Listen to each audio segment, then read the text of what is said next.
Kumaran sir, Hariprasad sir. Sir, good morning, sir. Good morning, sir.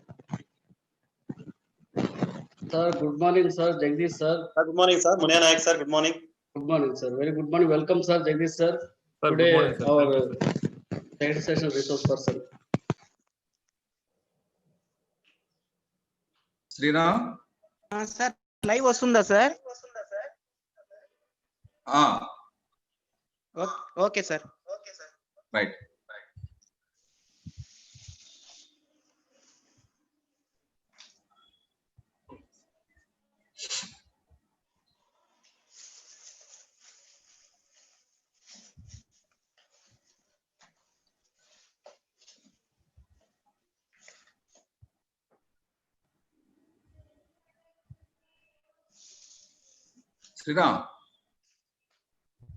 Sriram? Sir Finished work? Okay Have sir. you finished? Okay, make as host. Okay sir.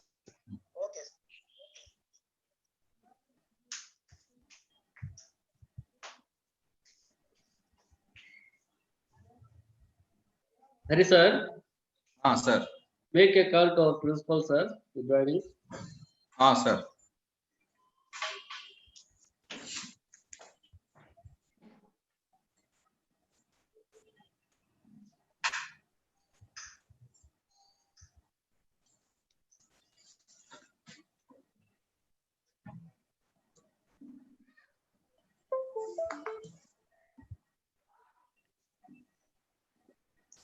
Sir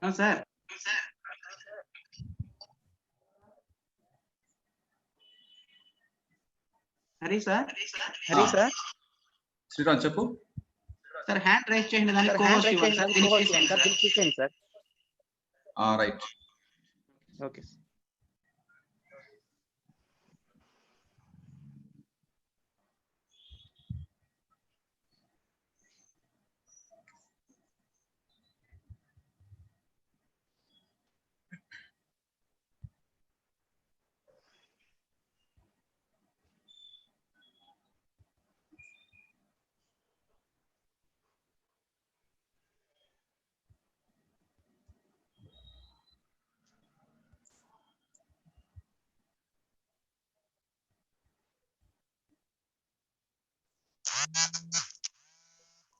Jagadish, sir.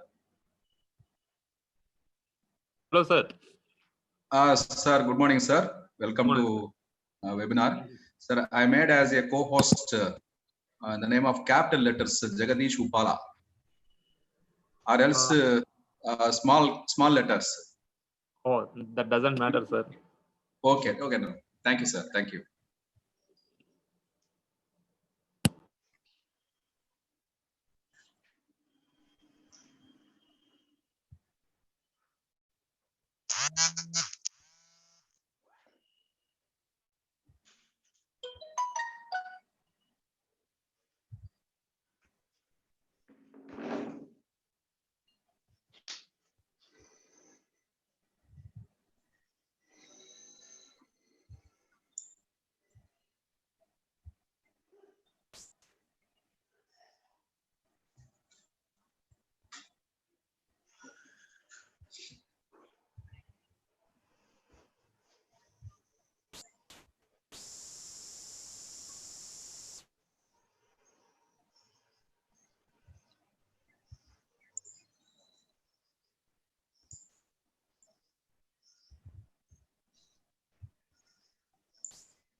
Sriram PPTs అన్ని రెడీగా ఉన్నాయా?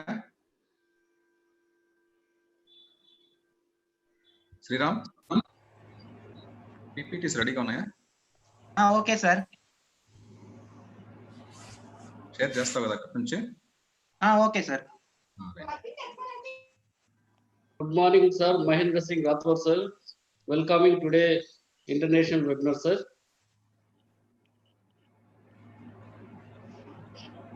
Hello. Sir, good morning, sir. Good morning. Mahendra, sir. Good morning, sir. Good morning, Dr. Nayak. Thank you, sir. Welcome today international webinar, sir. Thanks a lot. So, Miss, all people joined or still, all remaining? Sir, few minutes, sir.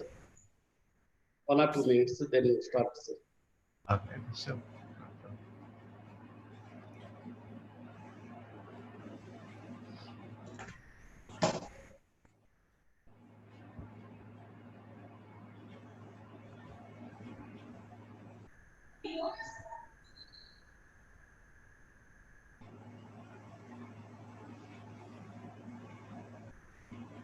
Hello, sir. Good morning, all of you, sir. Very good morning. Very good morning. Good morning, sir.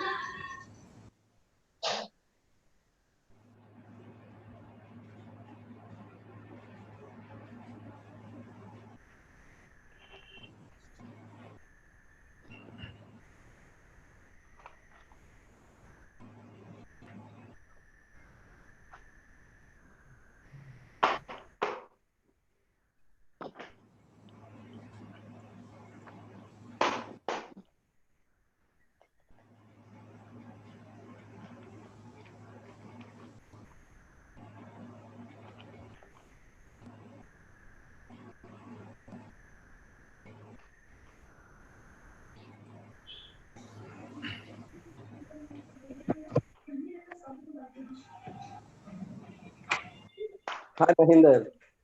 Hey, hi Rasegar. How are you, man? Good. How about you? I'm good. Your video is not on, I guess. Video.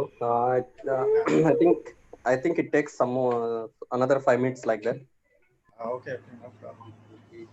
So what's the time there now? It's 10 o'clock now. Oh, sorry, 11 o'clock. 11 o'clock. 9:15, sir. 9:15 a.m. Here not. He's in USA. USA is 11 a.m. 11 p.m. Sir. చెప్పాను sir, రెడీగా ఉన్నాడు sir. రెడీగా ఉన్నాడు చెప్పాను.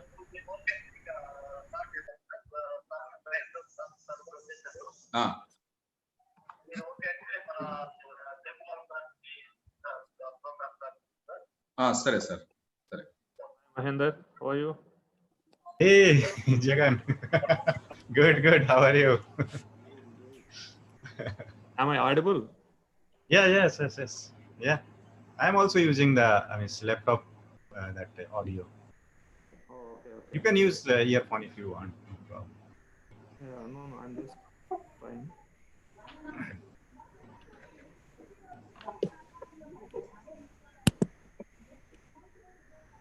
Hari sir, Madam. am I audible to you clearly, sir? Yes, clearly. Okay, sir. I have changed my position. That's why I'm asking you.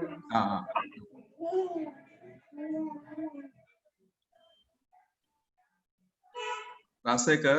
Yes, sir. Welcome. Welcome. Thank you, sir. Thank you. Another resource person also joined, Jagdish. Hello, Rashakar. Hi, Jagdish. So what's the time there, Jagan? 10:48. Okay. So had your dinner? Everything is done. So can I I think you need to remove your earphone. Oh, it is not clear. It's not audible properly. Yeah.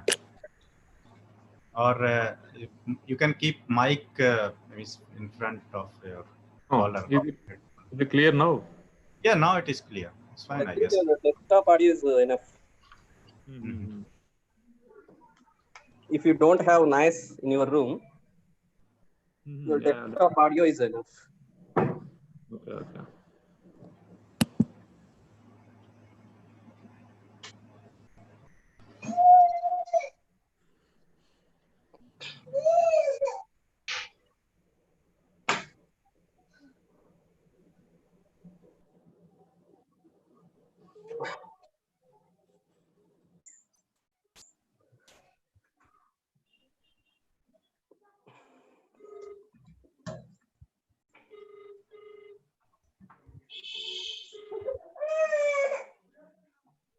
Sir, good morning, Rajshekhar sir. Good morning, And welcome, sir. Thank Today's you, sir. international webinar. Okay, thank you, sir. Thank you so much. Hari sir. Sir. Sir, our principal joined or not, sir? Joining, sir. Let's start, sir. I made a call. Sir. Let's start, sir. So what about participants, sir? How many has joined? 400 members are registered, sir. Okay. 400 invited. I saw in the group, I guess. Expecting more than 150, sir. Expecting more than 150. 150. What is the upper limit of participants, sir, for this meeting? 500. I'm also worried about this. 500 we can accumulate in June? Yeah. Oh, that's great. I heard we said around 100. I think it depends on the plan that we take. I think. Yeah. Okay.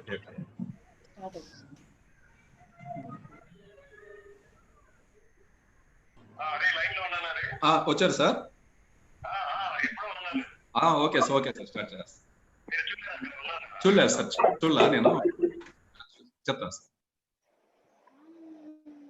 Sir, Thiru, sir. Thirukumaran, sir. Narayan, sir. Responding, sir. Sir, sorry, already joined. Okay, good morning, all of you. Good morning, all of you. You can start the program. Very good morning, sir.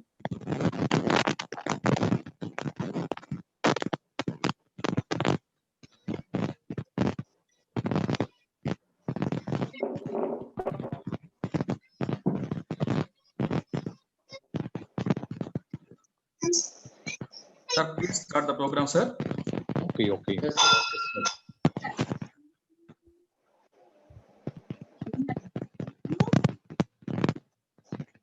Namaste. A very good morning to all. Sanjay Gandhi Government College for UG and PG, Pile, Chittoor District, AP, India, extends a warm and sincere welcome to one and all for this international webinar from the Department of Zoology. Well, on behalf of the President and Principal, Dr. C. Sriramulu, and the webinar coordinator, Dr. M. Munianayak, and all other teaching and non-teaching members of the staff of Sanjay Gandhi Government College, we again extend a sincere welcome to one and all. Well, the Department of Zoology is organizing this international webinar on one of the burning issues all over the world. The topic of the webinar is infectious viral diseases and vaccines and remedial concepts. And I'm sure that this is one of the burning issues globally. And we have three resource persons from different corners of the world. Dr. Mahendra Rathore, postdoctorate fellow, Department of Immunology, USA, The other gentleman is Dr. V. Jagadish Kumar, Research Associate, Department of Biological Sciences, USA. And we have Dr. G. Rajasekar, Assistant Professor, Government College, Anantapuram. Well, within 1 or 2 minutes, you're going to have the deliberations from all these internationally famed resource persons. And we hope that you will definitely enjoy this webinar. And also, you will learn so many new concepts regarding immunology and infectious disease. I thank one and all. Over to Dr. Narayanasam. Thank you. Thank you, Dr. B. Tirukumaran sir, for your nice introduction. Now, I warm welcome Dr. C. Sriramulu Garu, Chairperson of the webinar, and Dr. Mahendra Rathore, USA, First Doctoral Fellow, Department of Immunology, Dr. U. Jagadish Kumar, USA, Research Associate, Department of Biological Sciences, Dr. G. Rajashekar, Assistant Professor, Government College Autonomous, Anantapuram.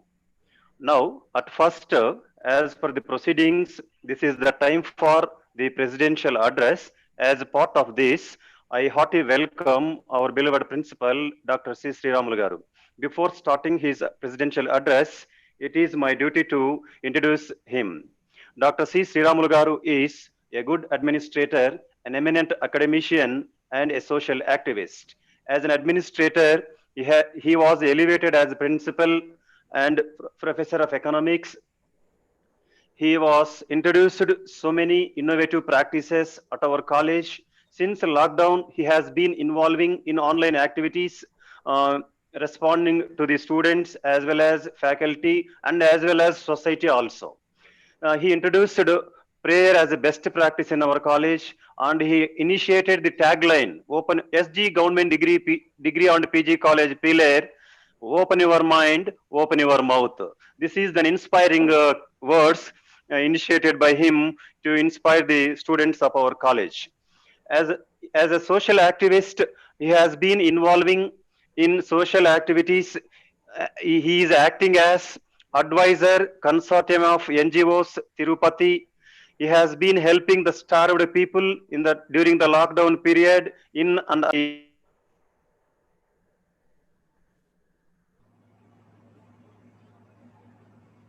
Narayan Swami sir, you are in mute mode, sir. Please unmute yourself, sir.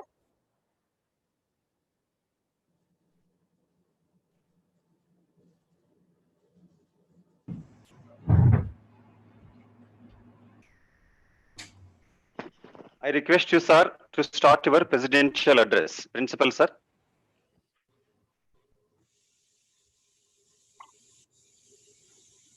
Sandhya, madam, I am audible, madam. Yes, sir. Now you are audible, sir.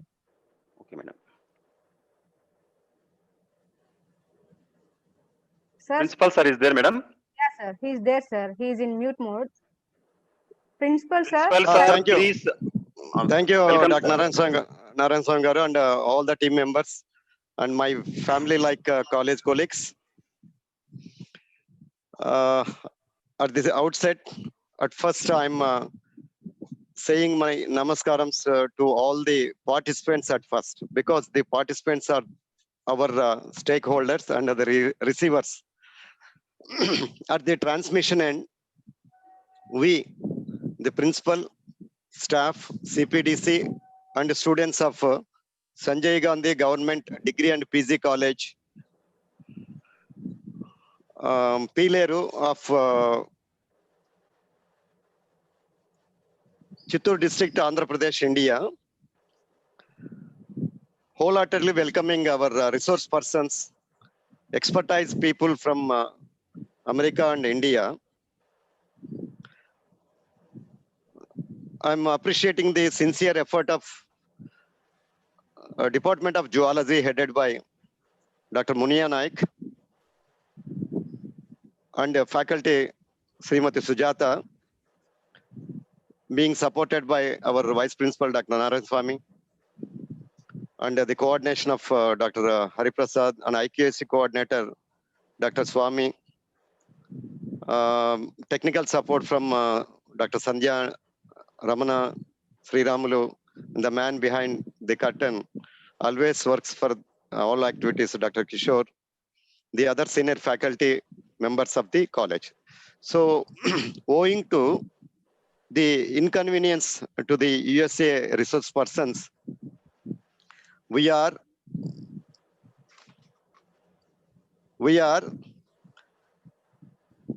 organizing this webinar in advance.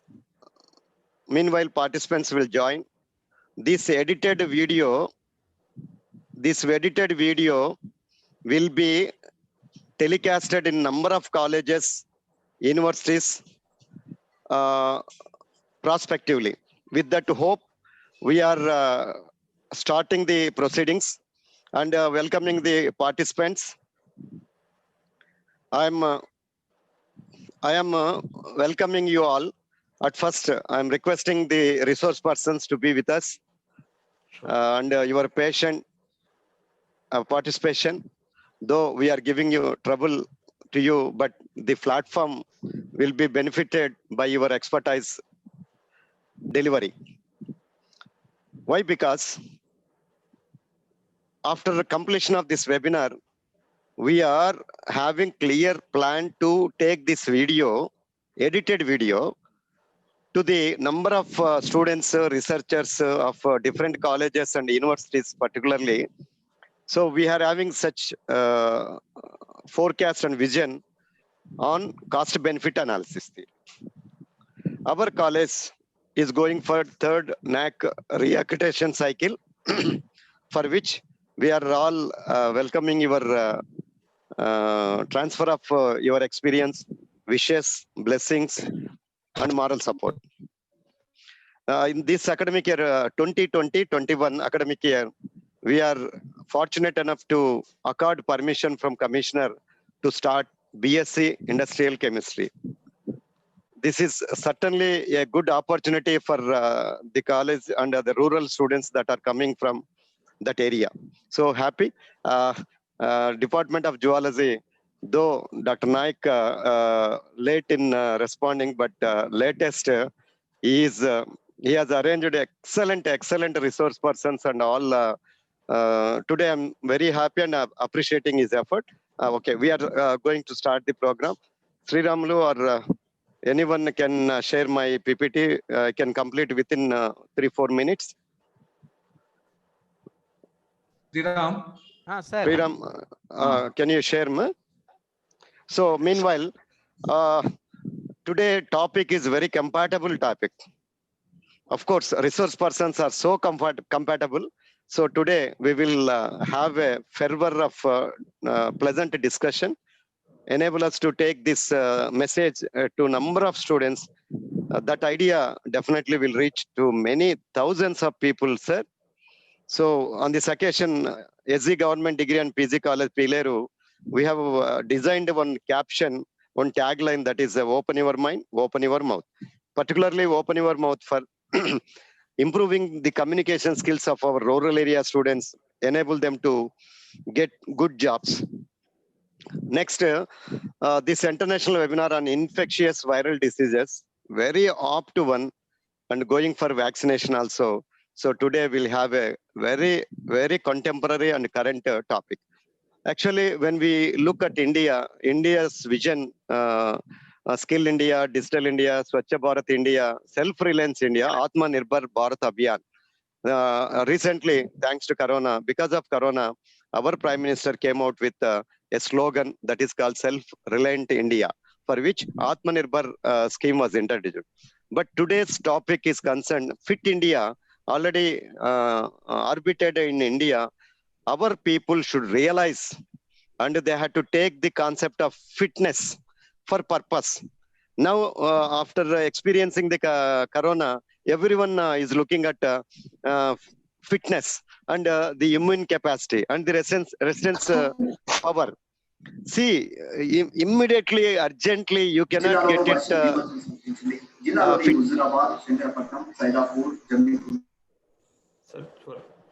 Resistance power, immediately you cannot get it. It's a way of life, walk of life. it is a journey. So my dear fellow, take this concept to the number of people about the fitness of India, fitness of the people by adopting some methods, what we are adopting at present. When you are facing the problem, you are running after, but you have to go for it. It's a need of hour.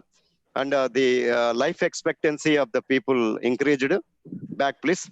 Life expectancy of the people improved. The lifespan in India also.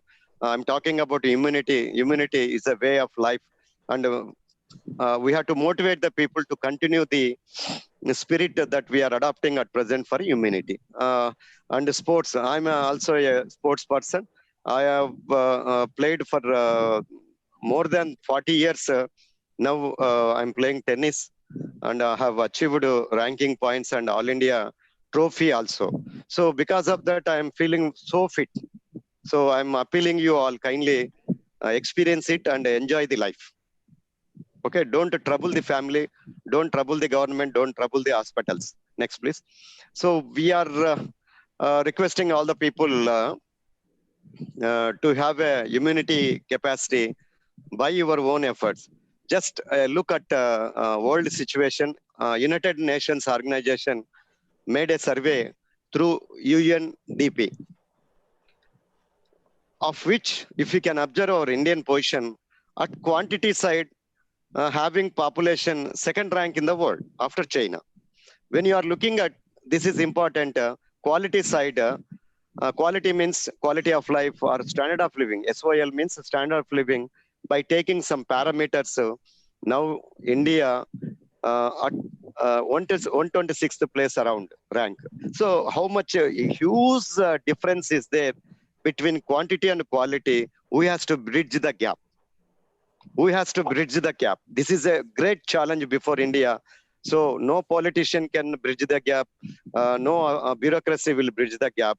Apart from them, we the people, particularly the teacher, should bridge the gap. Why? Because teacher is playing an instrumental role, but don't work for salary, work for satisfaction. If you work for satisfaction, you can take this concept. Next, please. Next, now the world is facing a number of problems.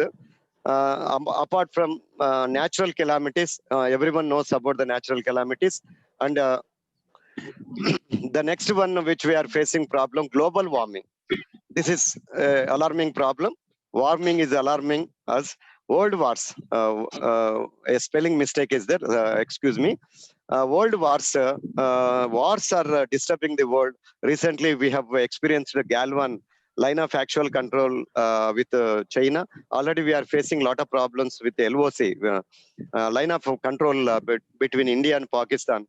By that, we are losing a lot of budget and we are losing our powerful soldiers' human assets.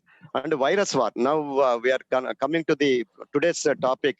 Virus war is going on at present. Vaccine world. Vaccine world.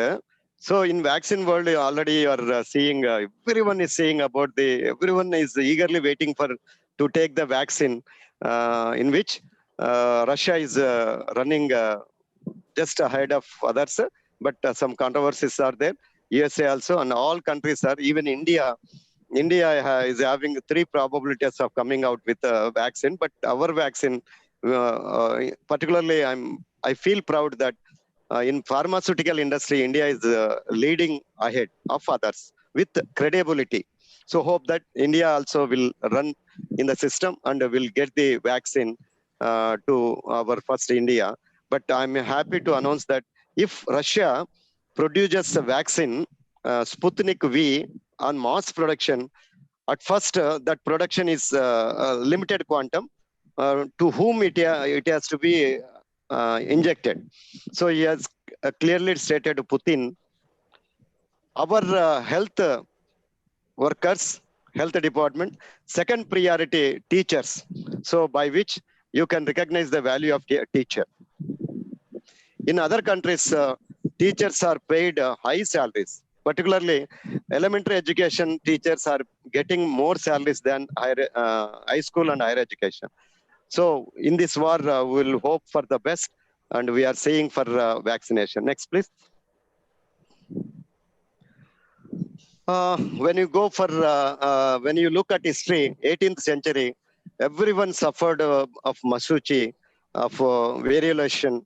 At that time, lakhs of people suffered, but because of a single incident occurred in UK, so Mary Montague, spelling mistake is there, Mary Montague. So she has taken the concept to Queen of UK. Ultimately, they have succeeded over for getting the vaccination. After that journey, so we have experienced number of vaccinations by which our world, particularly polio free world. It's a great challenge. In India, we have achieved this one. So for which we are thankful to the scientists, doctors, and administrators. Next, please. In this journey, now we are looking for vaccine to corona situation, but prevention is better than cure. This is the only statement that I'm giving to you all. Prevention is better than cure. In spite of prevention, if you are getting a virus positive, don't worry. Go for self-control. Self-control definitely will elevate you, and moral stand is very great vaccination. Scientific temper, this is very important. Everyone, not only studying science students, everyone, we should have a scientific temper. Let's not lose it. Let's have a pleasure of scientific reasoning, please. Scientific reason. Next slide. Scientific reasoning, please. So those who are having scientific reasoning only, they will get the. We are extending our sincere gratitude to our the scientists who sacrificed their lives for the welfare of the people. So we are really paying tributes to the scientists who sacrificed their life to our welfare. Next. So in this series, we are going ahead with at present, I have covered at macro level. At micro level, my perception is that very clear. Teacher is an architect in shaping human assets. That's why UNO declared IPR, intellectual property rights. Intellectual property rights, because we are living in globalization. In this globalization, we need to shape our human assets, either in the family or in the school or in the college or in the university. So our students are to be architected or designed to emerge in the society or to face the competition. Okay, next please. A teacher is playing a crucial role. No other next please. No other profession we can compare with a teacher. We feel proud to be a teacher, and we feel proud to be an Indian. With this, just I have designed this concept on my own. That is a treat. This treat is not a party or to have a good dine, but this treat is different to the profession of teacher. TR means transferring. TR means transferring. What we are transferring? We have to transfer our experience and expertise. Our experience and expertise for what? For transformation of students. For transformation of students' career, students' life, students' ideology. So just giving transfer certificate is mechanical. Try to give them and try to mold them to transform. Transformation, education is a process of transformation of mankind. So by taking that statement, I have designed this one. Once again, I'm appealing you all, transferring our experience and expertise for transformation of students. Then only you will be recognized as a experienced person. Some of the faculty are telling, I'm so senior, I'm so senior. What for seniority? Seniority for transformation of students. That's my clear perception. So I'm giving this baton to you all. Try to run in the professional system by taking this baton of responsibility. Definitely you will feel pleasure and you will be honored and you will be recognized. So next, last please. Corona-19, COVID-19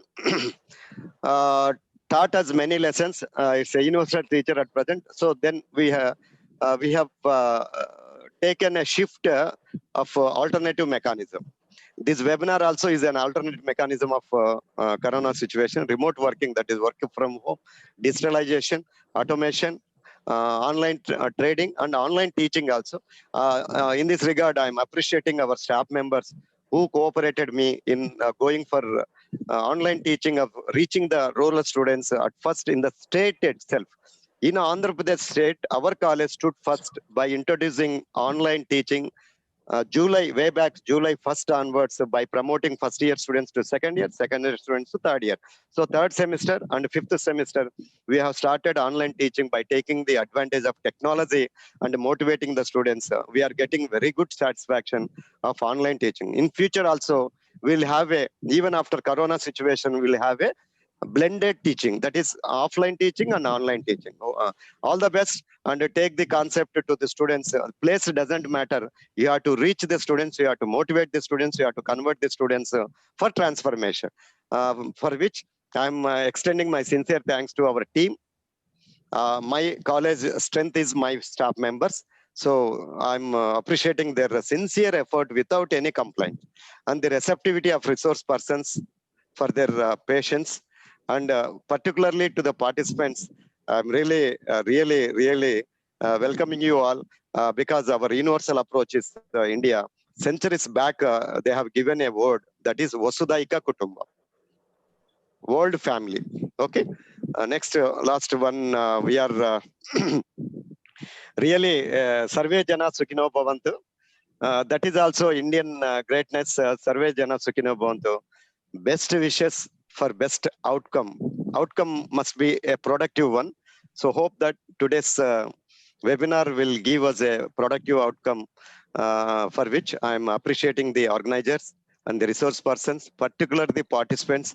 Participants, don't participate this webinar just for the sake of certificate or obligation or anything else. Anyhow, you have participated, be involved and extract the essence of the webinar, and take this webinar proceedings and the outcome to our ultimate stakeholders, students. Thank you, Anand, and have a nice time and a pleasant time with us. Be with us till the end of the program. They will be called as not out batsmen. Then only you are having the patience. Teacher should have a lot of patience. Be with us. Thank you. And particularly, we are thankful to the resource persons that are coming from America, because their timings are different. Now they are at night time.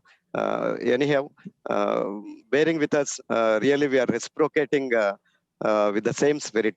Please. Thank you, sir. Thank you. Thank you, sir. Thank you, Principal, sir. I know you are very good narrator, orator, and practical person. Thank you, sir. Thank you very much. Sir, Narayan sir. I express my sincere thanks to Principal Sir for being delivered inaugural address. Now I invite Dr. M. Munia Nayak Garu, convener of this webinar, to introduce the theme of the webinar. I welcome you, sir. Thank you, sir. Good morning, one and all. Sanjay Gandhi Government Degree College, Department of Zoology welcomes you today international webinar on infectious viral diseases and vaccines are remedial concepts. Well, as the corona is swallowing the entire world mercilessly, we feel to touch some of the related concepts, which is the need of the hour. To throw some light on the pandemics, we have chosen the present international webinar on infectious viral diseases and vaccines or remedial concepts. We are sure that this topic will serve the purpose. Infectious diseases are disorders that are caused by organisms usually microscopic in size, such as bacteria, viruses, fungi, or parasites, that are passed directly or indirectly from one person to another. Immunization is one of the most important thing you can do it, protect yourself, your family, and your community from infectious diseases. Vaccines can prevent many infectious diseases, but prevention health measures encompass a variety of interventions that can be undertaken to prevent or delay the occurrence of disease or reduce further transmission or exposure to disease. We have 3 experts from the different parts of the globe to deliver more deliberations on the present concept. We have first resource person, Dr. Mahendra Paul Singh Rathore, postdoctoral research fellow, Department of Immunology, Mayo Clinic, Rochester, MN, USA. He is going to deliver his lecture on immunotherapy, inflammation, and colorectal cancer, and update. In the second resource person, Dr.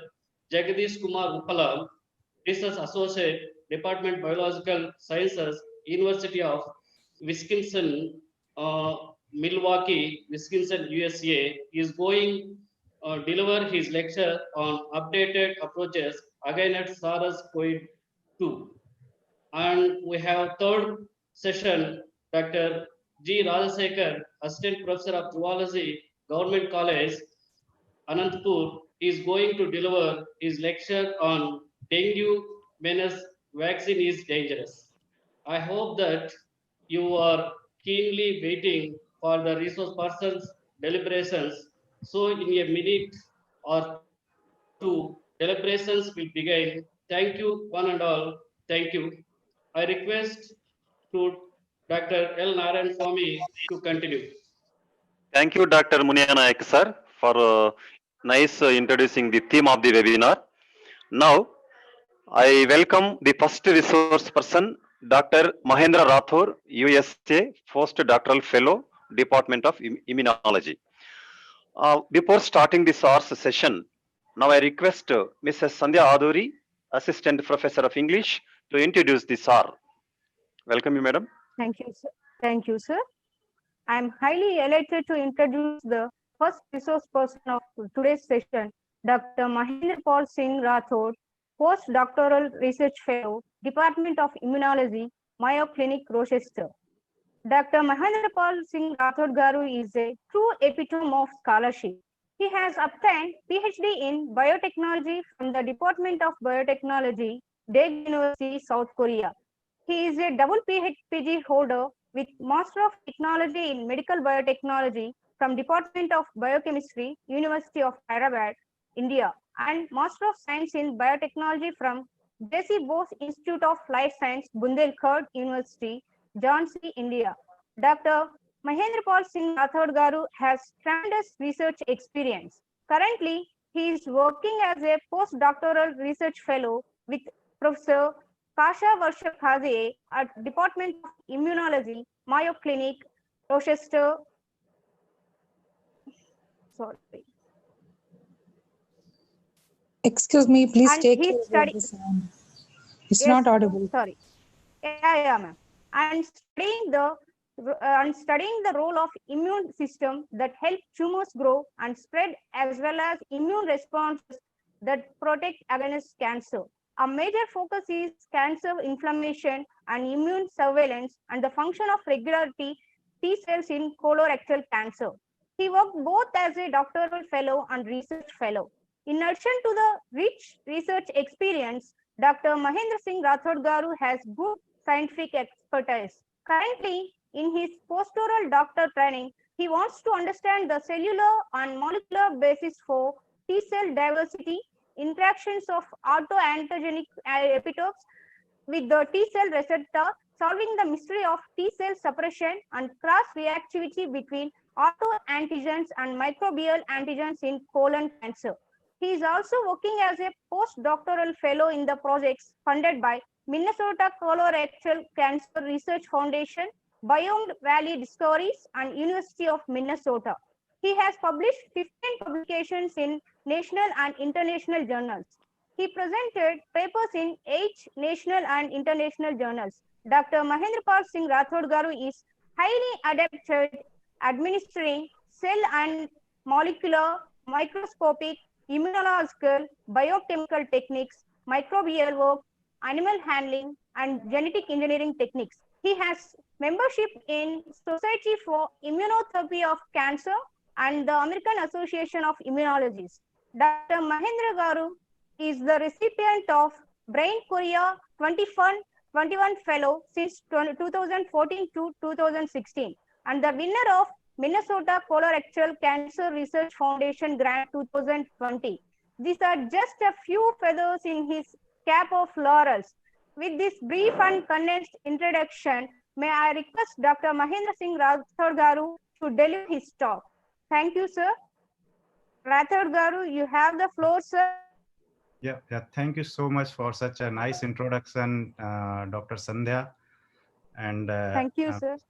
Thank you, everyone from the college and my colleague Guthar Segra, who gave me this opportunity to present this talk. And now I'm going to share my views on this topic, means how immunotherapy and colorectal cancer are associated, and how what are the limitations, and how we are coping up with this all the situation and all the problems.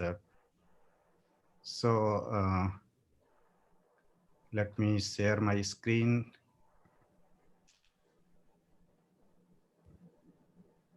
Okay.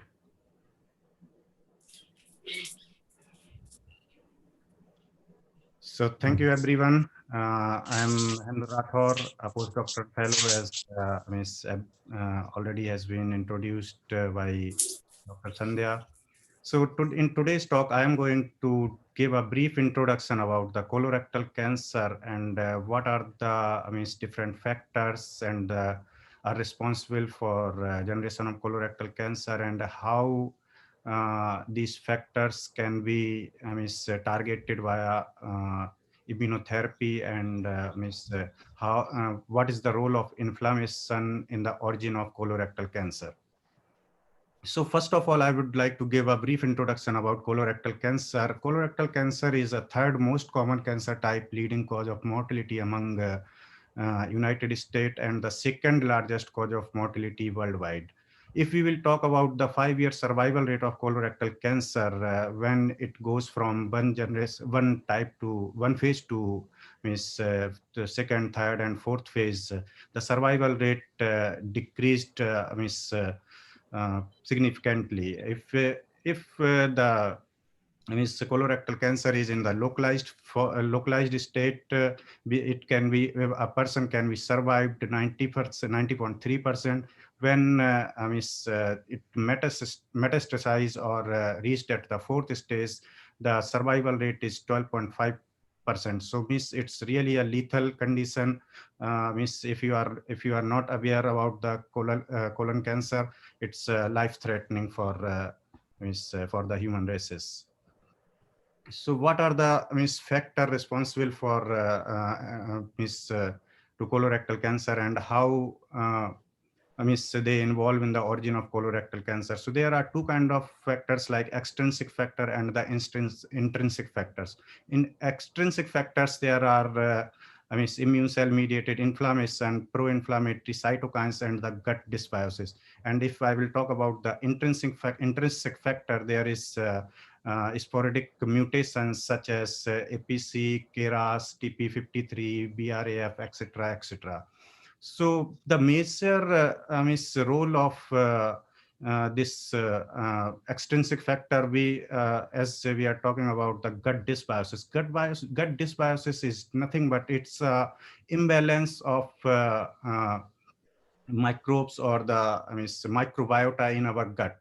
So the reduction or the increment or the enrichment of a particular kind of bacteria in our gut, and how it changes the gut epithelial layer, and how it causes inflammatory changes in the inflammatory system, and generates different kind of cytokines, which these cytokines consequently leads to colorectal cancer.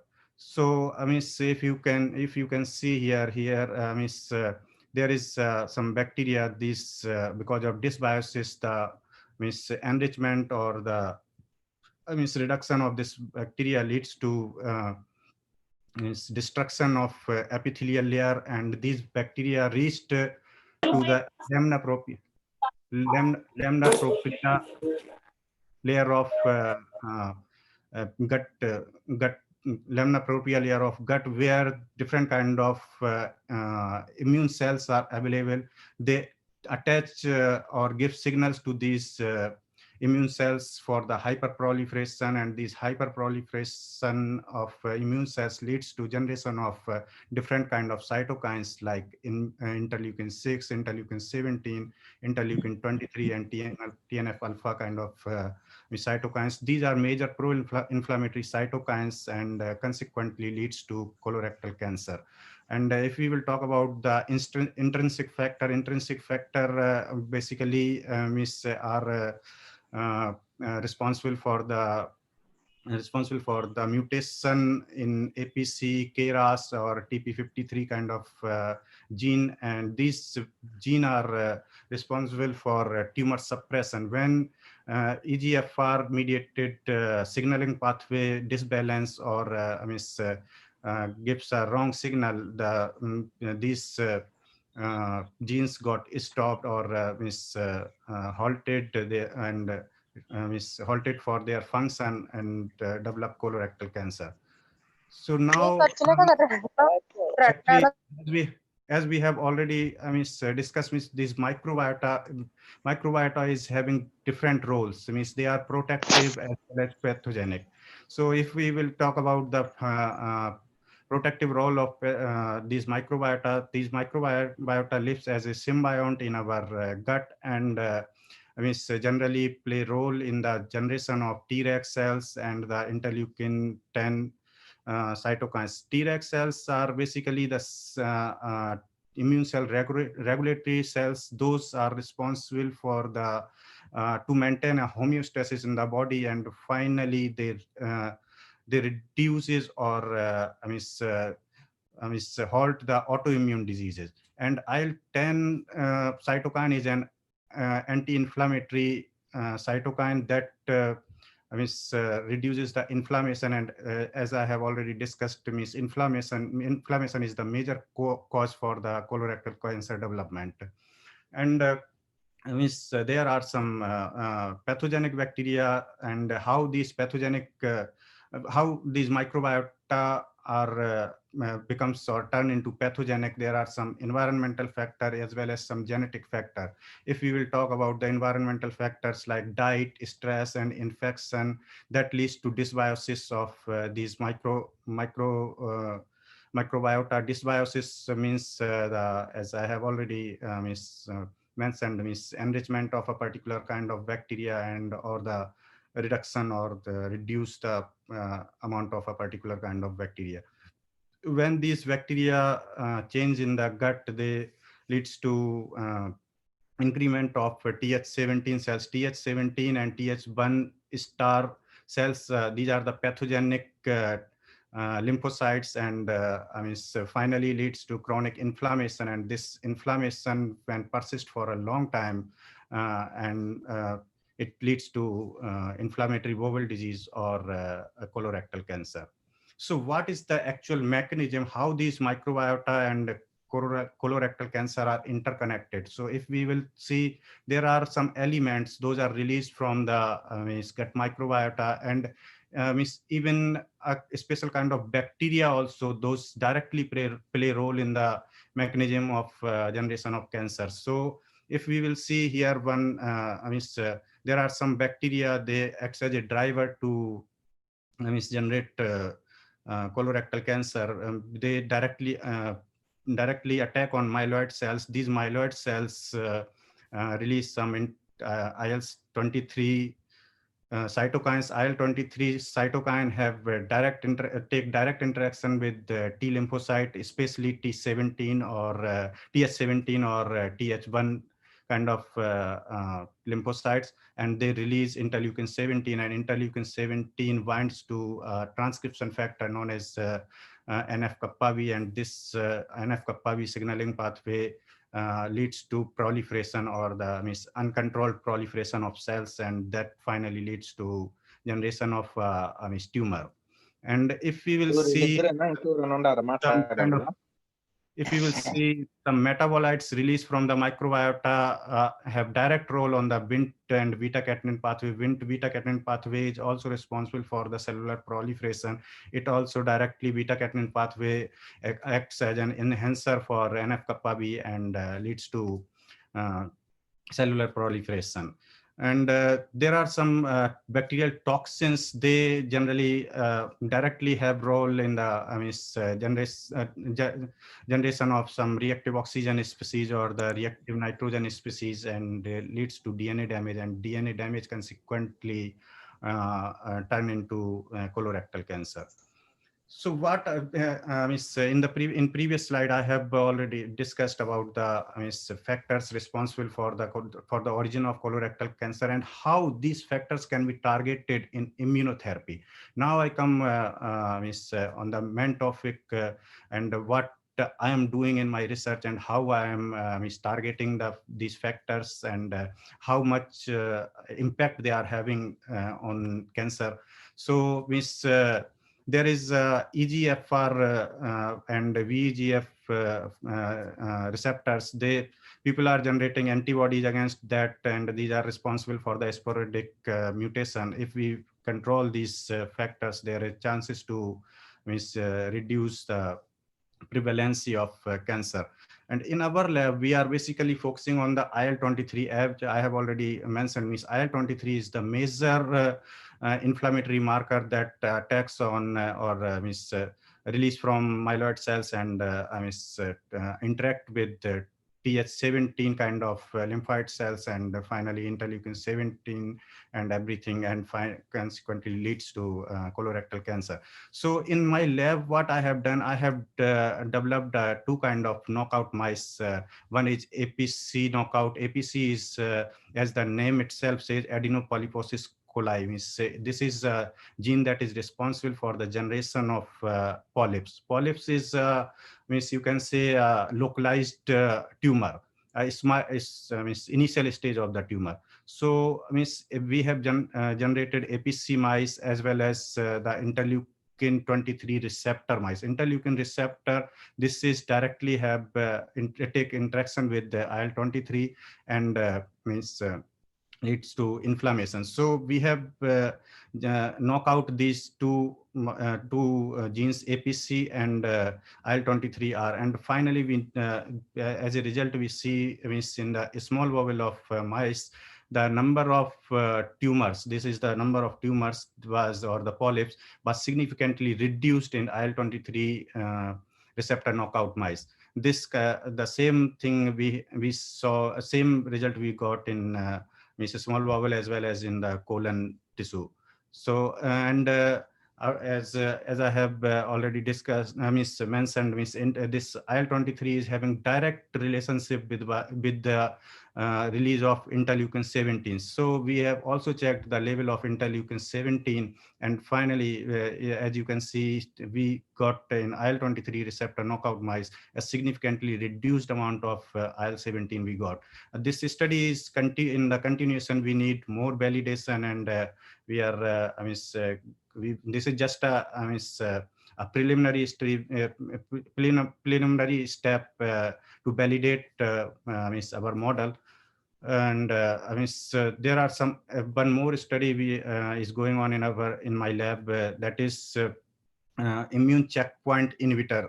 So here we are using PD-1 inhibitor as well as a combination of bacterial vaccine, and this study is at the second phase of clinical trial now, and we are taking different kind of patients from MD Anderson. There is a Cancer Institute, University of Texas. We are getting patients sample from there, and we are treating with this combination of vaccine, and the result is not yet, actually it is confidential, so it will take little time to come in the market or to tell everyone.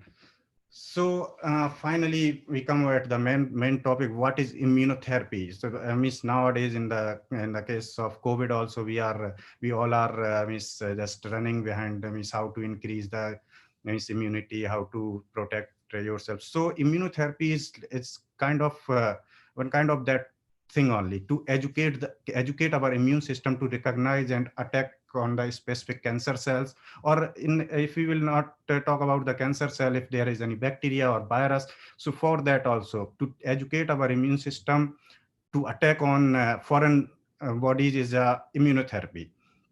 And to boost the immune cells, to help them to eliminate the cancers, to provide the body and additional components to enhance the immune response. So there are variety of forms like antibodies, cancer vaccines, adoptive cell transfer, tumor infecting viruses, and checkpoint inhibitors, cytokines, and adjuvants that can be used as immune therapy. To enhance to boost our immunity. So here is the history of immunotherapy. If we will see, first of all, the term immune therapy comes from William Cooley. William Cooley, what he has done, he took an Streptococcus bacterium and inserted in a bone sarcoma patient and got recovery for that.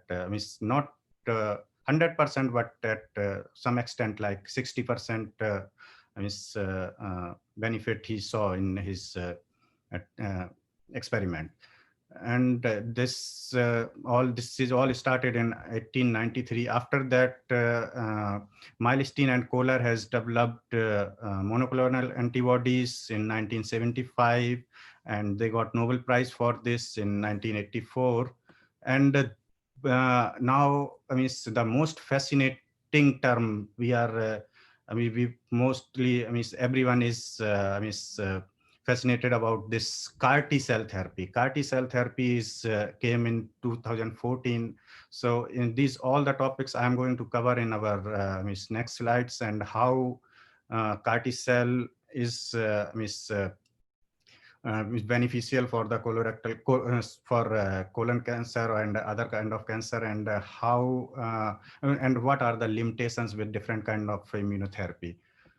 So how T cells or the immune cells responds against the tumor. If there is a tumor in your body, it is recognized by dendritic cells. Dendritic cells are the cells who recognize the foreign particles, and they present these foreign particles to through MHC molecules to different kind of T cells, like T helper cells or the T cytotoxic cells.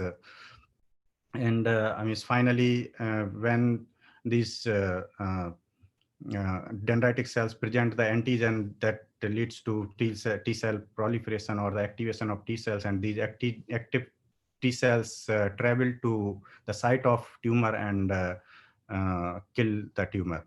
And if we will see here also the same thing I have given in a broad or just if you will see, the dendritic cells recognize the tumor antigen, and they are presented via MHC molecule to T cells, and the T cell response hyperactivate the T cells or T cell proliferation.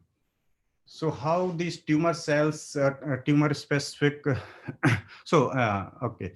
So what are the specific antigens or the specific antigens can be used as a vaccine, and what are the limitations for this? So firstly, scientists have tried to use whole cell lysate to generate the vaccines, but the problem with this whole cell lysate, some of the tumor cells get mimicked to the normal cells of our body. So when we give vaccines against this whole cell lysate, the non-specific killing was the main limitation of this experiment or this theory. So if we are as tumor is mimicking the normal cells. So when we are giving this vaccine, it is also attacking or affecting our normal body cells or body parts. And then in the next step, people or the scientists came with peptide form of unique portion, peptide form from a unique portion of the cancer cell. So what happens when they took a specific peptides, one or two kind of peptides, there are limitations, like they are unable to control the other antigenic parts. So there was a problem of antigenic escape in this case. Then to overcome this kind of limitations, now a study is going on at the phase 2, that is dendritic cell stimulation therapy. Let's see what happens in future with this dendritic cell stimulation therapy. So we are actually preparing and doing so many things for generation of vaccines, but there is some other factors. Those are generally, as I have told that immune system recognize the tumor and try to lyse the tumor cells. But there are some factors like IL-13 that is having role in the promotion of tumor cells. This IL-13 play a role in the angiogenesis and also having anti-apoptotic role. So we need to focus on these IL-13 and other kind of tumor promoting factors to before going for any kind of therapy. So now this is the third kind of immune therapy, that is known as checkpoint blockage therapy. Checkpoint blockage therapy is also generally our body is having a immune surveillance kind of mechanism, but tumor have developed some immune surveillance to escape from this immune surveillance. So tumor have developed some factors like those are control the immune cell checkpoints. So here is B7 is a ligand that binds to CD28 and CTLA4. CTLA4 is a checkpoint receptor. So when this B7 attached with CTLA4, the activation of T cells inhibits and immune suppression takes place in this case. So scientists try to inhibit this CTLA4 with a monoclonal antibody to escape from this interaction between B7 and CTLA4. And finally, they found that anti-CTLA4 antibody blocks the CTLA4 and prevent inhibitory signals, and that T cell activation takes place. Same as I have mentioned, this tumor cells have some PD1 ligand. PD1 inhibitor is PD1 is programmed death receptor that present on the this cytotoxic T cells. But these tumor cells have this ligand for these PD1 receptors and bind to this these ligands and leads to inhibition of cytotoxic T cells or immune suppression. So scientists have developed some antibodies against this PD1 or the PDL1 ligands, and find that when these receptors or the checkpoint receptors are free, in that case these cytotoxic T cells are continuously active and keep on attacking on the tumor cells.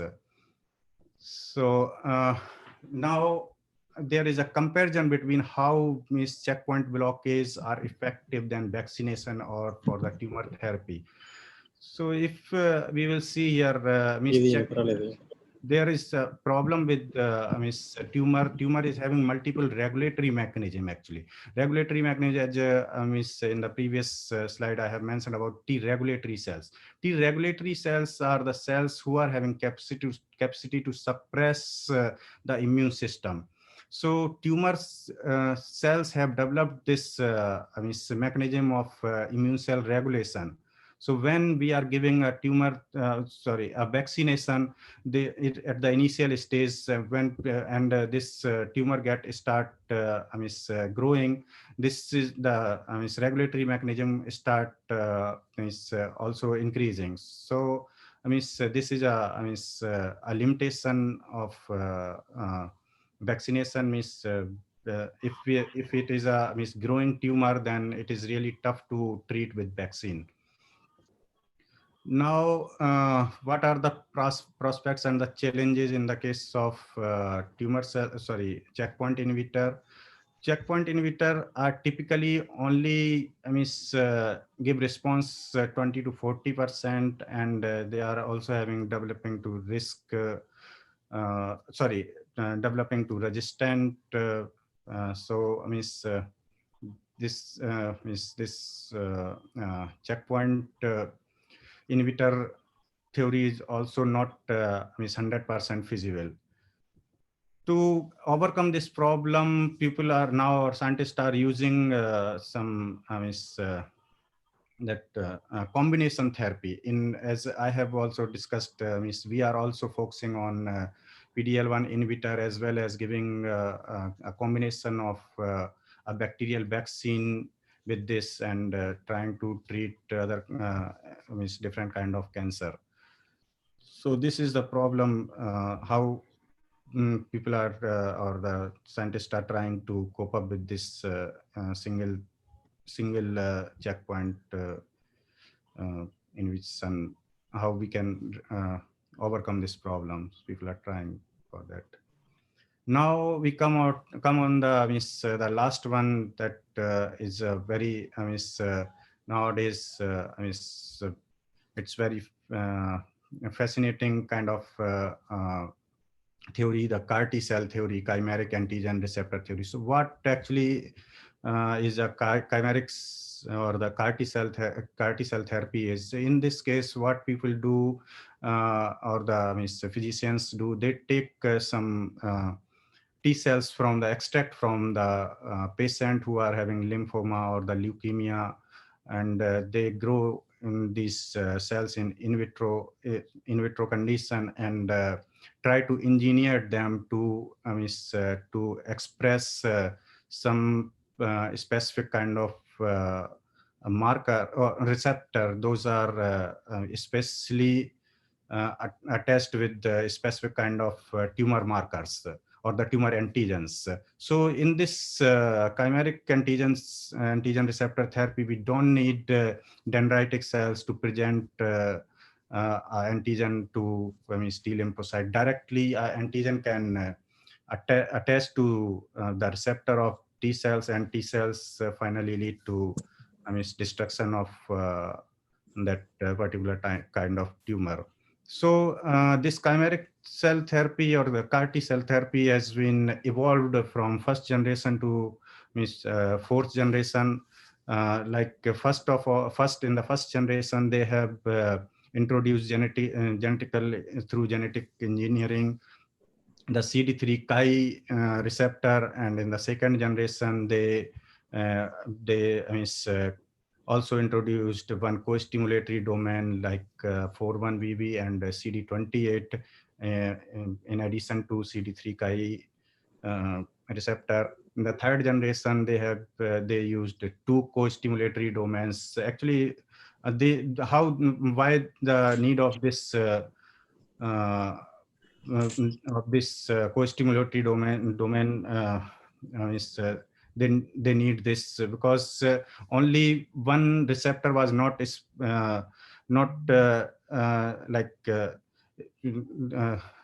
was not useful, or is not enough. It was not enough to recognize all the epitopes from the antigens. So they continuously evolved with this theory, and going continuously in third generation and fourth generation.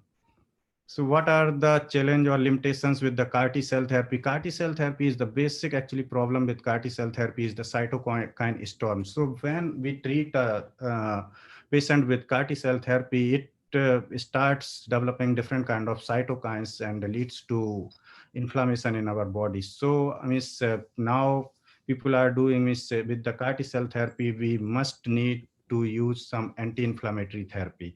And also, it is unclear, up to now, CAR T cell therapy has been used only for the leukemia and lymphoma kind of things, not for that solid tumors. So this is also a challenging thing, is it effective for solid tumors or not?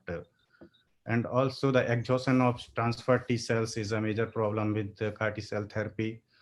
And that's all from my side, everyone. Thank you so much.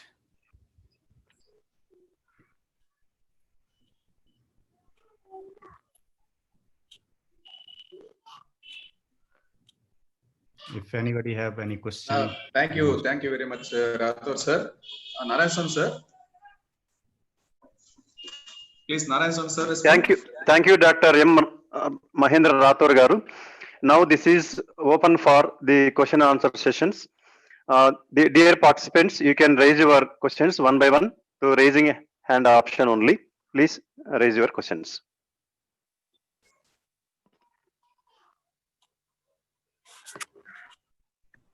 Participants, please raise your questions.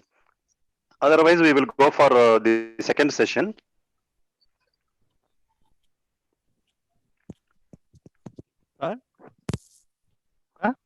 Yes. No questions. Vijay sir. Sir? Okay. Vijay sir, ask your Hello? question. Yes, sir. Hello? Yes. Sir? Yeah.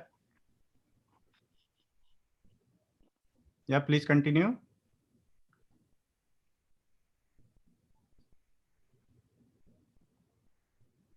Hello.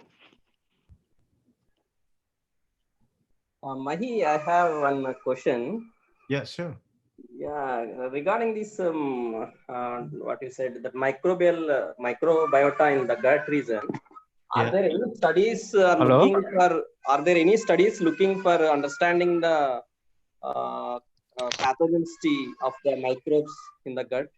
Yes, different kind of pathogens. Even one of my project I am working on, that there is P. micra, Parvomonas micra, that is having directly role as an epigenetic or the DNA methylation. It is having DNA methylation, or there are some fusarium strains are also responsible for generation of this colorectal cancer. Is it possible to convert back those pathogenic into non-pathogenic? We cannot say exactly, but people are trying to reduce that pathogenicity by using some probiotics and all. But 100% response is not available now. Thank you, Mahi. You are working on very current topic. Actually, if you see that colorectal cancer, you said it was the third leading mortality in the USA, and worldwide is the second leading mortality. Yes. Hope that your results will give more hope for the people who are suffering with this colorectal cancer. Thank you, Mahi. Thank you. Sure. Okay. Hello? Yes, Vijay Hello? sir, you proceed. Vijay sir, you proceed. Sir, it's Mary Vijay Kumar from Government Degree College, Kaikalur, sir. Okay. Sir, Yes. is it all tumors are considered as a cancer, sir? Some are said that these tumors are accumulation of fatty acids, sir. Those are not actually tumors. Those are just the boils, we can say. There are two kind of tumors. One is malignant and non-malignant. So those means fat deposition is not a tumor, that just a non-malignant kind of boil. Okay, sir. Thank you, sir. Thank you, sir. Jagadish, you want a question? Yes, I have one question. So, Yes. Mahendra, what is the status of this chimeric antigen receptor therapy? Like, is it undergone any clinical trials or? Yes, it is now in the in third clinical trial actually. People are but the major limitation is for the solid tumors. There is no now any proper solution for the solid tumors. Only for that leukemia and the lymphoma, this kind of liquid tumors, it is in the third phase of trial. Even I think FDA approved this drug. Oh, okay. Is it? Mm-hmm. Thank you. Sir, any questions from the participants? Yes, Krishna. G. Krishna.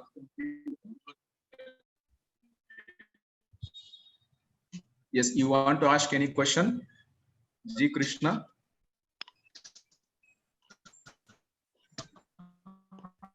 Yes, Neeraja madam.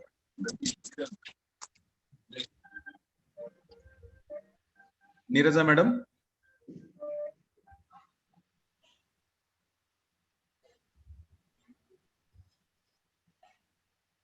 Okay, sir, Narayan sir. Yes, sir. Yes, sir. Yes, sir. You may proceed, sir. Dear participants, the first session, interactive session is over. Moreover, the resource persons were responded. Please, participants, be ready to raise your questions in the next session also. Now, this is the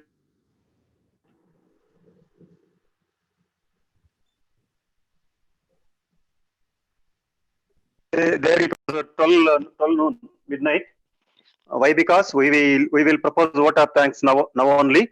For this purpose, I request Mrs. Sujata, Department of Zoology of our college, to propose vote of thanks to Mahendra sir. Please, madam. Okay, sir. Audible, sir? Yes, madam. Yes, madam. Proceed. Okay. Good morning to all. Dr. Mahendra Dato sir, thank you, sir, for delivering an outstanding lecture, immunotherapy, information, and colorectal cancer. Sir has explained about the origin of colorectal cancer, microbiota protectivity, or pathogenic intestinal microbiota, colorectal cancer, immunotherapy. So T cells response to tumors, cross-fertilization, cross-presentation of tumor antigens, vaccines, checkpoint blockade of cancer immunotherapy, development of chimeric antigen receptors, limitation and challenges of chimeric antigen receptors T cell therapy. So now and before for SG government degree and PG college, please accept our sincere thanks in taking part in our Zoology International webinar. There has been a lot of takeaway from your session. We hope you can join with us again in future Zoology webinars. So thank you, sir. Once again, thank you, Mahendra, sir. Thank you so much. Thank you for inviting me, and you people are most welcome. And I will be very happy to join again. Thank you so much. Thank you, sir. Thank you, Mahendra sir. Namaste, namaste. Namaste. Next, the second session we will start.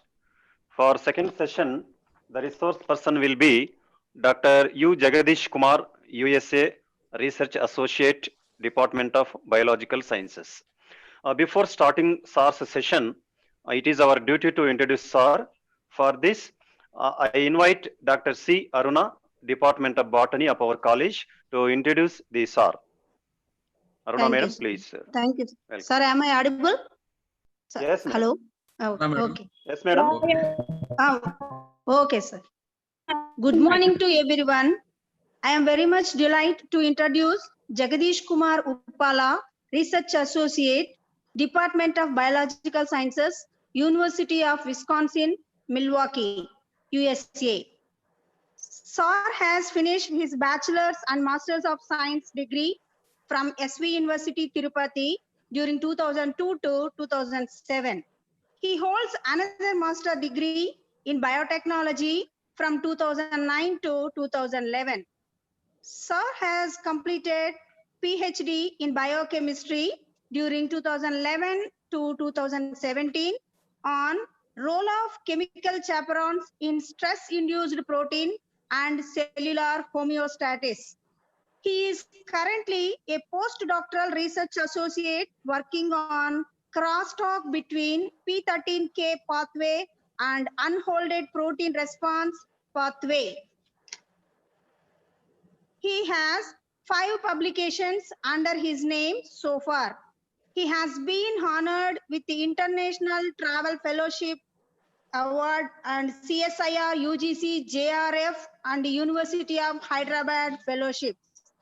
He has presented 3 posters in both national and international conferences. He was awarded Best Oral Presentation for his work in 2 conferences organized in Hyderabad in 2015 and 2016. Once again, I am grateful for giving me this opportunity on this occasion. Thank you, sir. Thank you very much. Thank you, Dr. Aruna Madam, for your nice introduction. Now I warm welcome Dr. U. Jagadish Kumar Garu to start his presentation. Welcome you, sir. Thank you, sir. Thank you, ma'am, for your kind introduction. And first of all, thanks to Principal Dr. Sri Ramulu, sir, and other organizers for giving me this opportunity. And also thanks to my friend Rajshekhar for referring me. Just a minute, I will share my screen. Sir, can I share my screen? So, Sri Ramulu, sir, please cooperate with sir. Sri Ramulu, sir, in the screen sharing, you can help this, sir. Oh, okay, sir. Okay, sir. yeah, 1 second.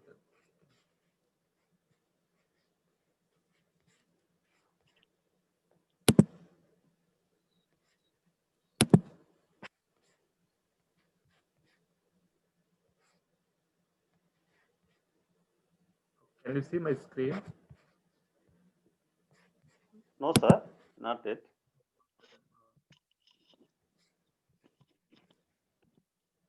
Yes, sir. Yes, sir. It is visible, sir. Visible, right? Yeah. Thank you. Thank you. Yes. Okay. First of all, thanks to all the organizers for giving me this opportunity, and I welcome all the participants. And good evening, good morning to everyone. Thank you. And as the theme of this webinar is showing that webinar on the infectious viral diseases, and I thought it would be appropriate to talk about the ongoing pandemic, that is COVID-19 causing virus, that is SARS-CoV-2. So in this talk, I'm going to give you a summarized overview of the potential therapeutic approaches that are being used and are under the developmental process. And let's start. So if any of you find I'm sleepy, I'm sorry. This is 12:30 here. Okay. So in this talk, I divided into 2 halves. In first half, I will give you a brief introduction about history, transmission, and disease of the virus, and also structure and mechanism of the infection. And the next half, I will move on to explain in detail the potential approaches against this coronavirus, as mentioned before. And then I will leave the topic for the discussion. Okay. So in December 2019, a cluster of these pneumonia patients identified with a novel beta coronavirus in Wuhan city in China. So initially they named it as 2019 coronavirus, novel coronavirus, and later they named it as SARS-CoV-2, that is severe acute respiratory syndrome associated coronavirus 2, and the causing disease called COVID-19, that is coronavirus disease 2019. In the span of this 9 months, it spreads to almost 213 countries and territories. And till today, it affects nearly 21.3 million people, and 0.76 million deaths were reported. As you can see, as of today, there are 3 major hotspots for this coronavirus are USA, Brazil, and India. So the transmission, the exact transmission of this virus not yet fully understood, and people believe that this must be transmitted from the bats. Why? Because the previous these coronaviruses and also these bats are reservoirs for a wide variety of coronaviruses. So these coronaviruses transmitted from either from the bats or unknown intermediate hosts, and this infect humans. And human-human transmission is observed that makes it difficult to contain. Okay, so these coronavirus belongs to this Coronaviridae family, and this family was divided into 4 genera, that is alpha and beta, gamma and delta. So these alpha and beta coronaviruses infect humans, whereas these gamma and delta coronaviruses able to infect birds. So in the previous, people shown that these alpha beta coronaviruses affects nearly 6. These coronaviruses affects humans. So there are 2 alpha coronaviruses and 2 beta coronaviruses. So as you can see, these 4 having low pathogenicity and cause very mild respiratory. Okay, cause very mild respiratory symptoms like common cold. And then these 2 beta coronaviruses, they are SARS coronavirus and MERS coronavirus. So SARS is a severe acute respiratory syndrome coronavirus, and MERS is Middle East respiratory syndrome coronavirus. So these outbreaks happened in 2002 and 2012 respectively, and they are highly pathogenic. And this SARS-CoV-2, the recent one, is a low pathogenic and but highly contagious. So that is making difficult to contain.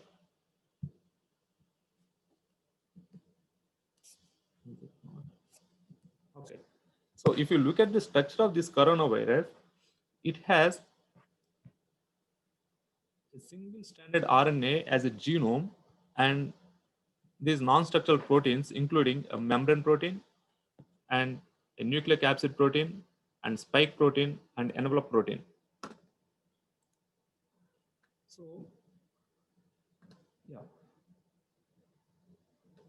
people isolated these coronavirus from the patients, and they analyzed the sequence. They found out that this is nearly 30 kilobases size, and it has nearly 14 open reading frames.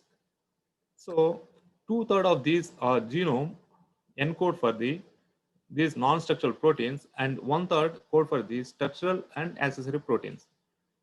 As you can see here, this ORF1A and 1B code for non-structural proteins, and it makes one polypeptide, and this polypeptide proteolytically cleaved and makes different proteins. They are non-structural proteins. They actually involved in the making replicase transcriptase complex. They involved in the making more RNA from this viral RNA. And then these structural proteins and accessory proteins. So people believe that these accessory proteins are not necessary for the viral replication, but some of them are involved in the pathogenicity. But these structural proteins are involved in the viral replication, viral packaging and assembly especially. So totally, this viral genome encodes 29 proteins. Okay, if you look at the mechanism of infection in a simple schematic way, this is SARS coronavirus. It binds to a host cell surface receptor, that is ACE2, that stands for angiotensin converting enzyme 2, and also here this serine protease, this transmembrane protein serine protease, it also assists protein entry. Once it enters the protein by endocytosis, these are endosomes, early endosomes, and they fuses with the lysosomes and endolysosomes, and then they fuse this membrane with these endosomes, and then they release the viral RNA. So since this is a positive single strand RNA, so it can serve as a messenger RNA. Okay, and then it produces proteins. It translates to the proteins by using host cell translation machinery. Okay, these proteins makes this replicase and transcriptase complex. Okay, so these complex assist making this more RNA, that is RNA replication. Okay, so they produce these proteins and RNA and assemble into new virions on the ER and Golgi apparatus surfaces. Okay, and then these newly formed virions released into the extracellular matrix by exocytosis pathway. Okay, so if you see the disease relevance, this virus causes COVID-19 that leads to respiratory failure, mostly because of acute respiratory distress syndrome, and also in some cases it is causing a multi-organ failure. This epidemiological study is showing that mostly elder people, that is more than 65 years, they are highly vulnerable patients. But any age people with medication or underlying medications are a highly risk group. Okay, so now let's talk about the so far we don't have any treatment for this disease. So there is an people are believing that these mentioned approaches may give some sort of solutions for this ongoing pandemic. Okay, I'll try to explain one by one. So first one is inhibition of SARS-CoV-2 fusion or entry. Okay, so before explaining this part of results, I will give you a background of this experiment.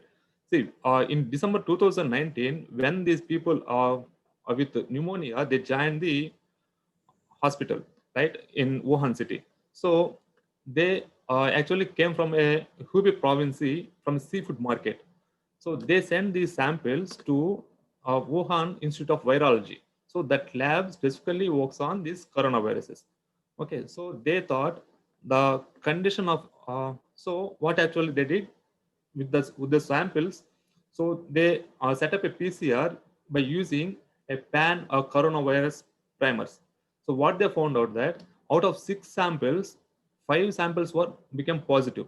So then they had a doubt that so these people came in the winter and also from the seafood market. That happens with the in 2002 outbreak with the SARS virus also.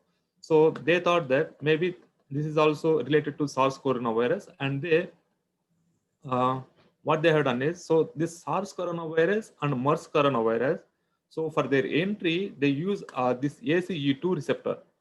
So they wanted to test this one also. So first they did genome sequencing analysis. So they found out that nearly 87% of this SARS.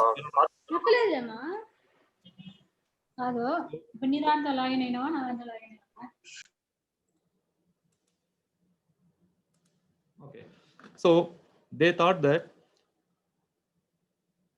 this okay, so this coronavirus also may be entering through these ACE2 receptors. So what they have done, they have taken these HeLa cells and they expressed different ACE2 receptors like human ACE2 and bats ACE2 and swine ACE2 and civet and mouse. Okay, so they look for the ACE2 and also viral protein. Okay, here as you can see here, they stained nucleus with the DAPI, and also they labeled, they observed this ACE2 by using FITC conjugated antibodies shown in green color. I'm sorry, and then the viral proteins were conjugated with the Cy3. Okay, they shown in the red color. Okay, so as you can see here, in all of these except in mouse, they observed viral proteins, suggesting that this SARS coronavirus 2 also entering the cells by using these ACE2 receptor. Okay, here they did not transfect these cell lines, they used as a negative control. Okay, that is fine. So it is entering by using this ACE2 receptor. Okay, but what is so important about this ACE2 receptor? Okay, if you look at this ACE2 is angiotensin converting enzyme 2, right? So this angiotensinogen actually produced and also secreted from the liver. Okay, so the secreted angiotensinogen is cleaved by an enzyme called renin in the kidney apparatus. And then it forms an inactive decapeptide, that is angiotensin 1. Okay, this inactive angiotensin 1 cleaved by ACE, that is angiotensin converting enzyme, cleaved and makes angiotensin 2 in the lungs. Okay, so this angiotensin 2, it's bad for the health in the sense it promotes vasoconstriction, hypertension, and cardiac hypertrophy. Okay, so this, because of that, this angiotensin 2 will be converted into a heptapeptide, that is angiotensin 1 to 7 by ACE2, that is angiotensin converting enzyme 2. Okay, so because of this ACE2, this ACE2 present in the lung surfaces, so this ACE2 also present in lung surfaces. So in ongoing in this COVID-19 patients also, they observed that the depletion of this as ACE2 receptor, okay, that makes the lung injuries and lung failure.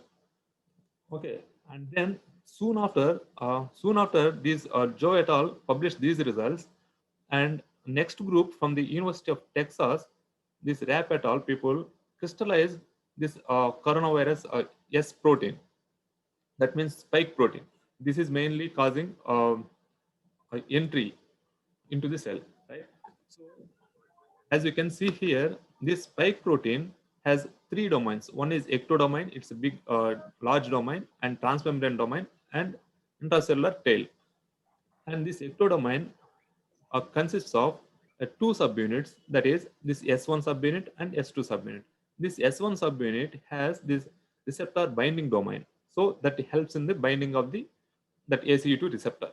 And this S2, once it enters into the cell, it helps in the fusion of this host and this virus membrane, so that it can release the RNA into the cytosol, right? Okay, so they found out that they crystallized this spike protein using electron microscopy, cryo-electron microscopy actually. So they found out that it is a clove-shaped protein, consists of 3 S1 heads and also a trimeric S2 stack.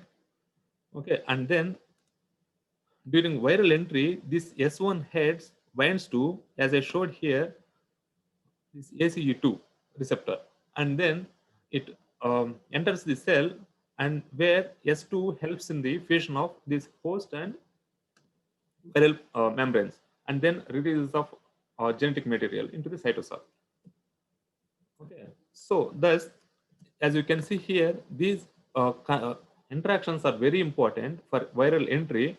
So there is obviously, if you target those interactions, so there is a better chance of fight against this pandemic, right? So, and then what they had done is, see, previous SARS coronavirus and now this SARS-CoV-2, the sequence was matched very high similarity. You can see 73% identical.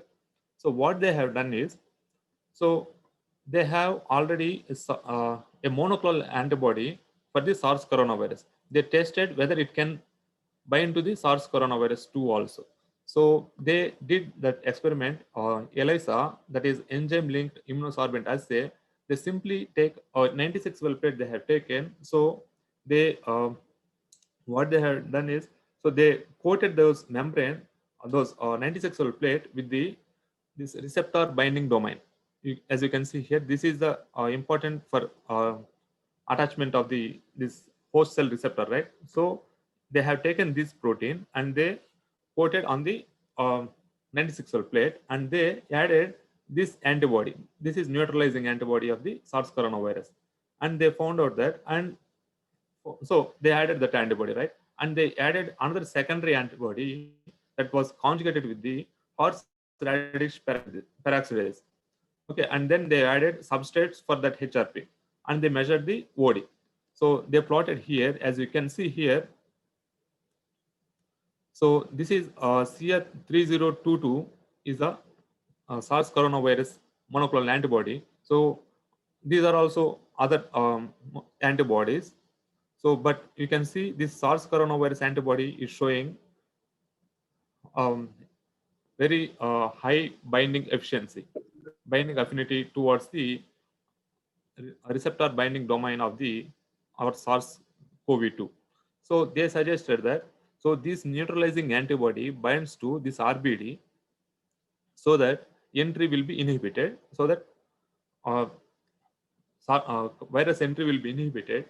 So, but so many recent researchers showed that this RBD of the SARS-CoV-2, that epitopes showing nearly more than 85% of alterations than the SARS coronavirus epitopes. So definitely there is a need for to synthesize or to develop a new monoclonal antibody. One second.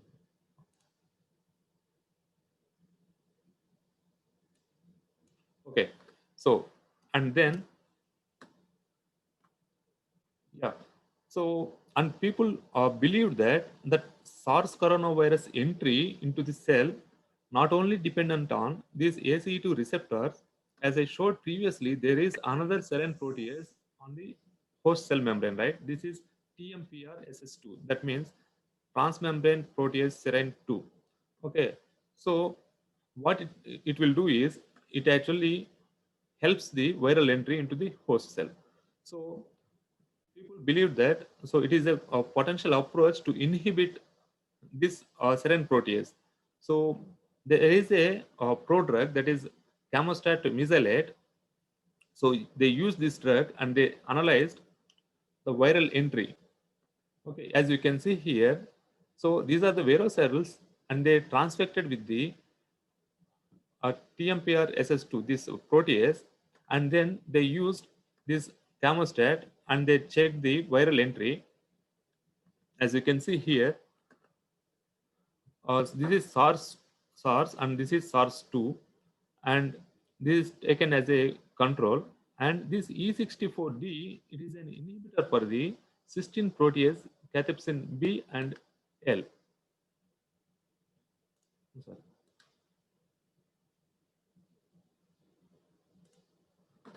See, okay, so as you can see here, this blue one, so camostat, when they added camostat, see here, this is viral entry is much more decreased than the wild type, right? And when they added both camostat and E64D, so much more inhibited the viral entry. So see this these cysteine proteases cathepsin B and L, they actually present in the endosomes. Okay, so obviously if you use both these chemicals 64 and camostat, so viral replication and entry will be inhibited. Okay, so from these results suggest that this inhibition of this serine protease also a potential approach to treat or fight against this SARS coronavirus. So this drug under the clinical trial right now. Okay, and then okay, so and then so suppose if you don't have any drug to inhibit those viral entry, so what happens? So and then once it enters to this cell, right?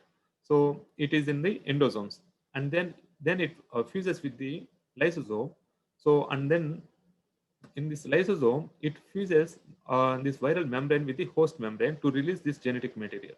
Okay, so there are two drugs, the hydroxychloroquine and chloroquine. These are the weak bases. If you add those, they will increase the pH of the endosome or endolysosome.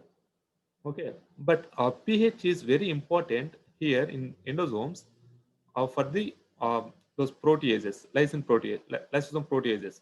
Okay, so what they have done is, so they have taken vero cells and they treated with the chloroquine and hydroxychloroquine, as you can see here.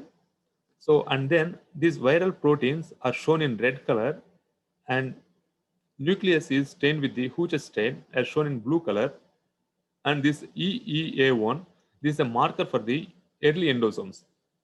And this LAMP1 protein is a marker for these lysosomes, endolysosomes. Okay, so they wanted to see where these viral proteins are co-localized. Okay, whether they are in the endosome or endolysosome. Okay, so these are untreated condition. This is chloroquine treated, and this is hydroxychloroquine treated. As you can see here, so they quantified and they plotted here, as you can see here, percentage of co-localization. So this is in the endosome and this is late endolysosome, I mean. Okay, so see untreated one. So viral proteins mostly co-localized in the endolysosome. So there is no inhibition, they are going to the endolysosome. When you treat with the chloroquine or hydroxychloroquine, they are inhibiting here. So you can see in chloroquine or hydroxychloroquine, so they are still in the endosome only. That means here only. Okay, they are not transporting into the endolysosome. So the viral replication will be inhibited. So that may give a positive results for the fight against these COVID-19. So that they thought. So these hydroxychloroquine currently being used in some countries like in India also, and in some countries that is still under the clinical trials. Okay, so we have seen inhibition of this viral entry, and now just by disrupting this SARS coronavirus replication.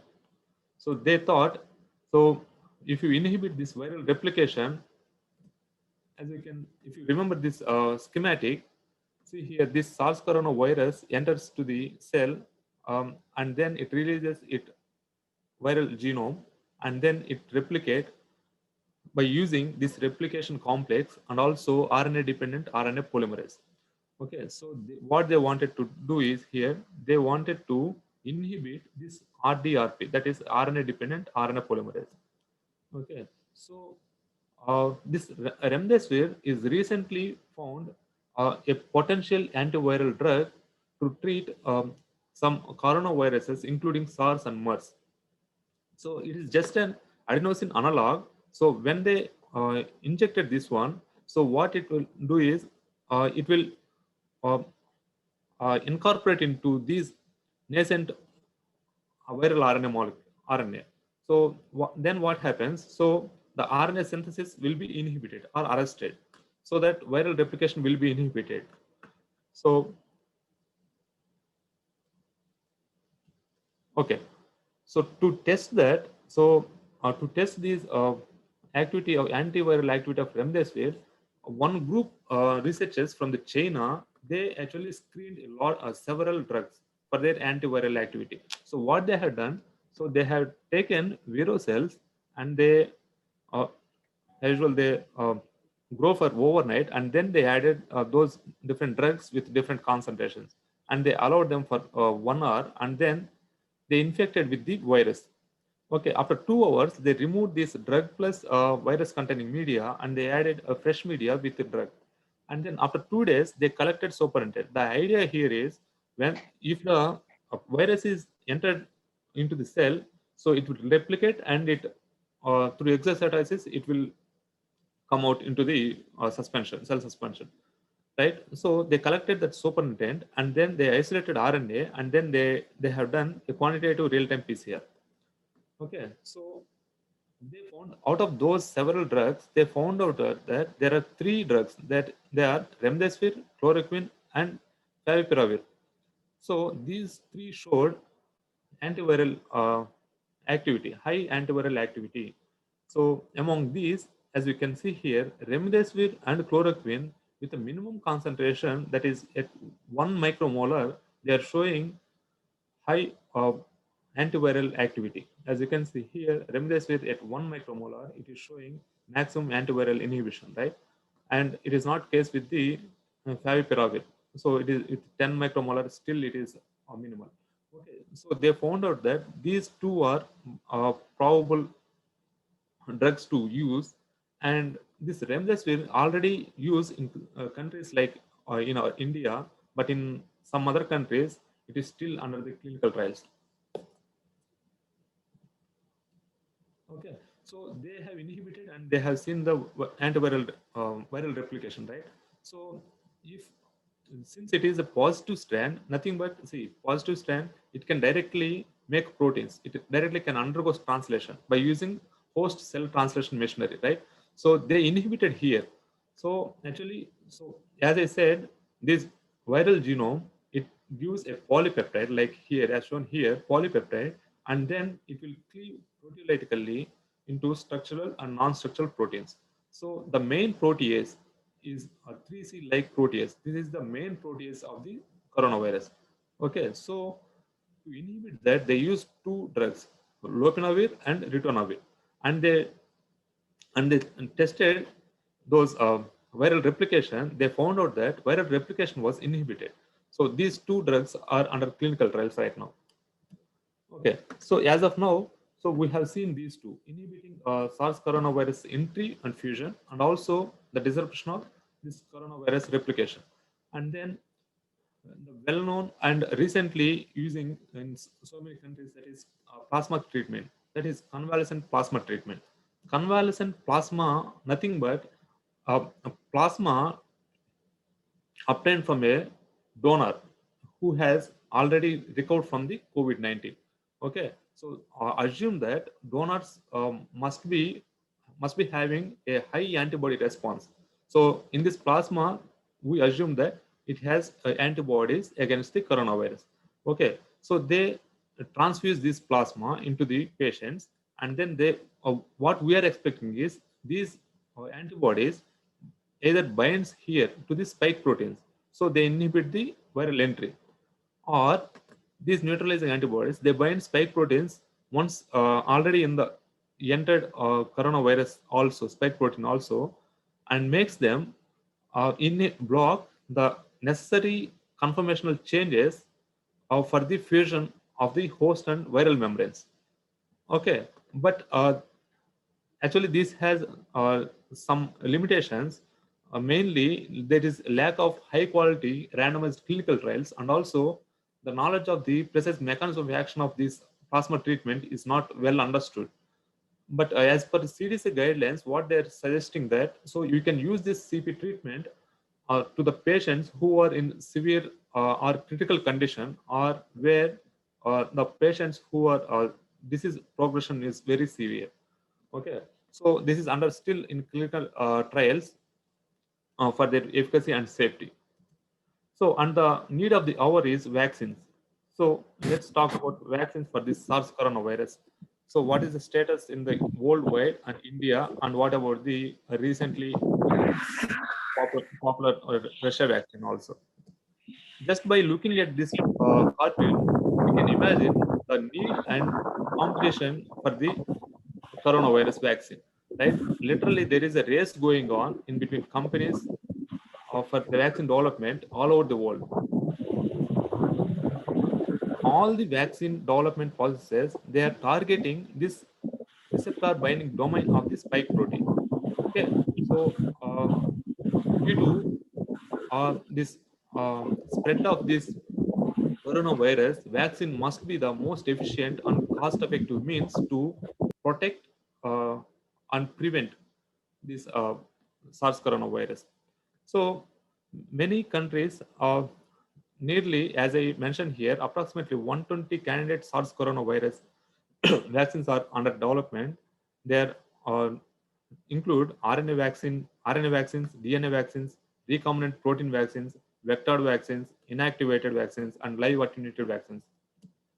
Okay, just here I would like to talk about only one vaccine, that is the first vaccine that undergone clinical trials in here in USA, that is on March 16, 2020.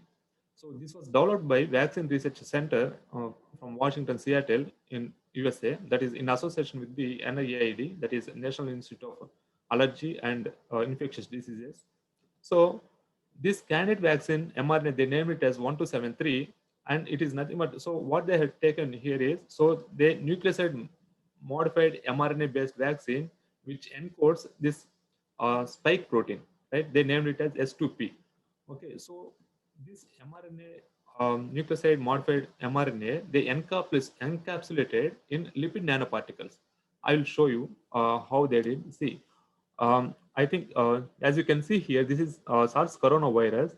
So they have taken this sequence, okay, that is S protein encoding mRNA sequence. So they put in a lipid nanoparticle so that it can enter membrane very easily.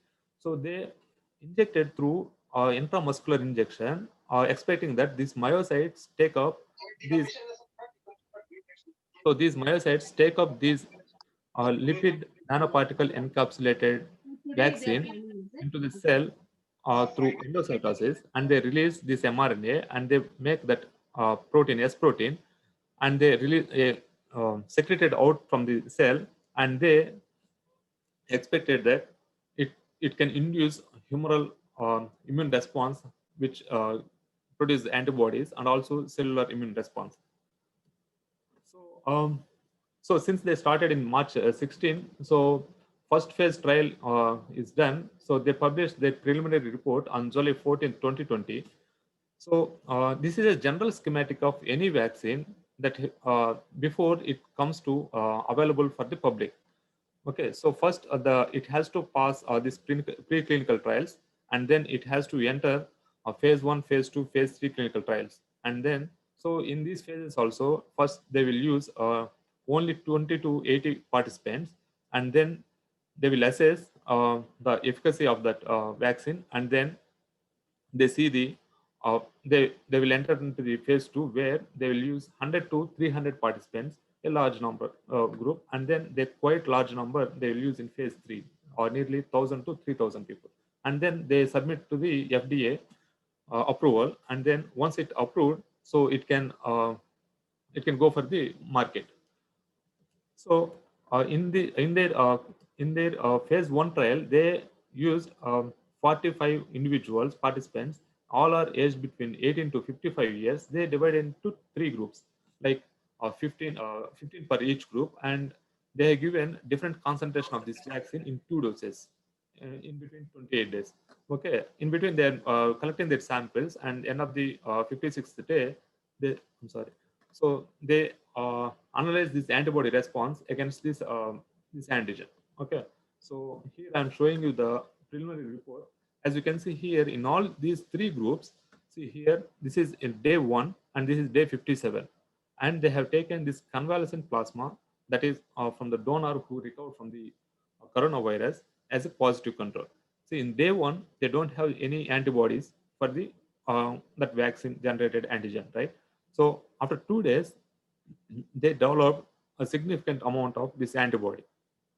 Okay, as you can see in all these 3 groups, you can see this antibody response for the vaccine produced antigen, right? So they are very happy to see that, and then this is under the phase 2 trial now, and they're expecting it will go phase 3 trials very soon. Okay, so what about vaccines in India? What is the status of the India? So in India, there are 6 companies are trying to develop vaccines. So among these, last month, government of India given a permission to go for phase 1 trials. Okay, they are Bharat Biotech, Hyderabad-based company, and SGGDC. So Bharat Biotech, they named that vaccine as Covaxin. So it is a indigenous vaccine. So, and this is inactivated vaccine. Okay, they will use a whole a virus, and they propagate in cell culture and makes it inactive, and then they will introduce into the body, and they look for the antibody response. Okay, and then the next one is SGGDC. They named their vaccine as J-COVID, and it is a DNA vaccine. Okay, they are what DNA vaccine is. They in general in any vector, so they'll introduce that foreign genomic material, and they introduce into the patients, or sorry, in the individuals, and then they will try to express that protein, and then that protein gives the antibody response. And then the other 4 companies are Biological E and Pan Asia Biotech and Serum Institute of India and Immunvax. But see, in the ground reality is to it's already in the first trial of phase only. So almost it will take nearly 10 to 12 months to come out and also available to the public. Here actually public safety is a top priority. So yeah. And then what about Russia vaccine? Recently, President of Russia, they announced that they have the vaccine for the coronavirus. They named it as a Sputnik V, and they developed by Gamaleya Research Institute of Epidemiology and Microbiology in the plant of Binopharma. Okay, so this vaccine type is a viral vector based vaccine. That is actually it is easy to deliver any genetic material if they use adenoviral vector vaccines. Okay, so actually people are showing that this is only tested on 76 people. That is just a phase 1 trial only. So it is not undergone any phase 2, phase 3 trial, but they already announced that they have the vaccine for this. But here, most of the people are fearing about the public safety. But in the certificate also, they mentioned that it has to come out only end of the year. So then only they are trying to make large doses of the vaccine. Okay, so if I want to summarize all these potential therapeutic approaches to fight against this coronavirus SARS-CoV-2, so as you can see here, so first targeting this viral entry by using neutralizing antibodies or chemostat mesylate that inhibition of the serine protease, also inhibition of endocytosis by using chloroquine or hydroxychloroquine are the potential. That is the one of the potential therapeutic approach. And the second one is inhibiting viral replication by inhibiting this RNA-dependent RNA polymerase by this remdesivir, and also inhibiting a main protease of the coronavirus, that is lopinavir and these drugs. And third one is this plasma therapy and of course vaccines. Okay, with this, I want to thank once again all the organizers for giving me this opportunity, and thanks for your patience. Stay safe and stay healthy. Thank you. Thank you, Jagadish sir. Now this is responding sir. Now this is the time for interactive session. Dear participants, you can raise your questions by raising a hand option one by one, please. Dr. Ravi Gurumurthy sir. Sir is responding, please, sir. Sir. Okay, sir. Namaste. First of all, congratulations to presenter. My question is, I'm Dr. Gurumurthy from village. My question is, sir, voice is not clear, sir. Hello. Sir, Gurumurthy sir. Voice is not clear. Voice is not clear. Say loudly now. Yeah. Come again. Come again. Okay, say loudly. Speak out now. Okay. So, okay. Now I am audible?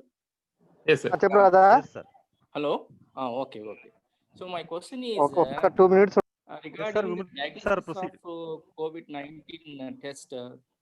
We are conducting three types of tests. One is antigen test, and another antibody test, and another one is PCR test. Yes. But in the case of this diagnosis antibody test, yes, sir. it is vaguely conducted in Andhra Pradesh, particularly not only in Andhra Pradesh, in several states, okay. And they are identified based on the test as a patient, positive patient. So okay. I think it is not right, because antibodies, particularly IgG, is generated not only for this coronavirus, and also for another viral disease also they are produced. So based on that, they are confirming that as a positive person, and they are all positive persons are put under quarantine. I think it is not right. Secondly, there are second question is, there are so many vaccines are being conducted in clinical trials. My doubt is whether we come to a conclusion to found the correct vaccine, because what my doubt is, we didn't found vaccine till now for AIDS. That is my worry. Will we find a correct vaccine for this coronavirus? Okay, please respond to this. So that's very good question, sir. Both are actually for second question, vaccines. Yeah, I'm sure we're going to. We'll definitely going to get one good candidate vaccine, sir. So why? Because actually, so yeah, it is. It is well known that it is that epitope is altering very rapidly than the previous SARS coronavirus. But now since everyone knows that, and also people showing that receptor binding domain is very critical target for this vaccine development. Okay, but I'm sure they're going to get one good candidate vaccine for this. And also for your first question, that IgG antibodies produced for any other disease also, and they're testing only antibody production. I don't have a clear idea about that, but see, that antibody detection test, they're going to check like some particular epitopes of the this RBD. Okay, then if that detects, so that becomes a positive. So yeah, that is what I can say. Okay. So of course, other tests are there. The PCR test is accurate test, but yes, that is true, sir. In our many areas, they are conducting only these antibody tests and confirming them, confirming as a positive person. This is not right. So I request from this platform you can suggest or bring to notice of the government about this issue. And secondly, why we didn't found a vaccine for HIV till now? Hello. Yes, sir. So that is do you have actually, any idea, sir? I don't have clear idea, but mostly that epitope is altering very rapidly for those conditions. And also, yeah, yeah, this is the only answer I can say. Okay, sir. Okay, thank you. Thank you for Rajshekhar also for suggesting good resource person for this webinar. Thank you. Hello. Jaya Garu. Yes, sir. Ask your question. Yeah. Hello, sir. Very good session. So my question is here. See, Russia is inventing. Russia is inventing a vaccine, and even Bharat Biotech also inventing a vaccine here.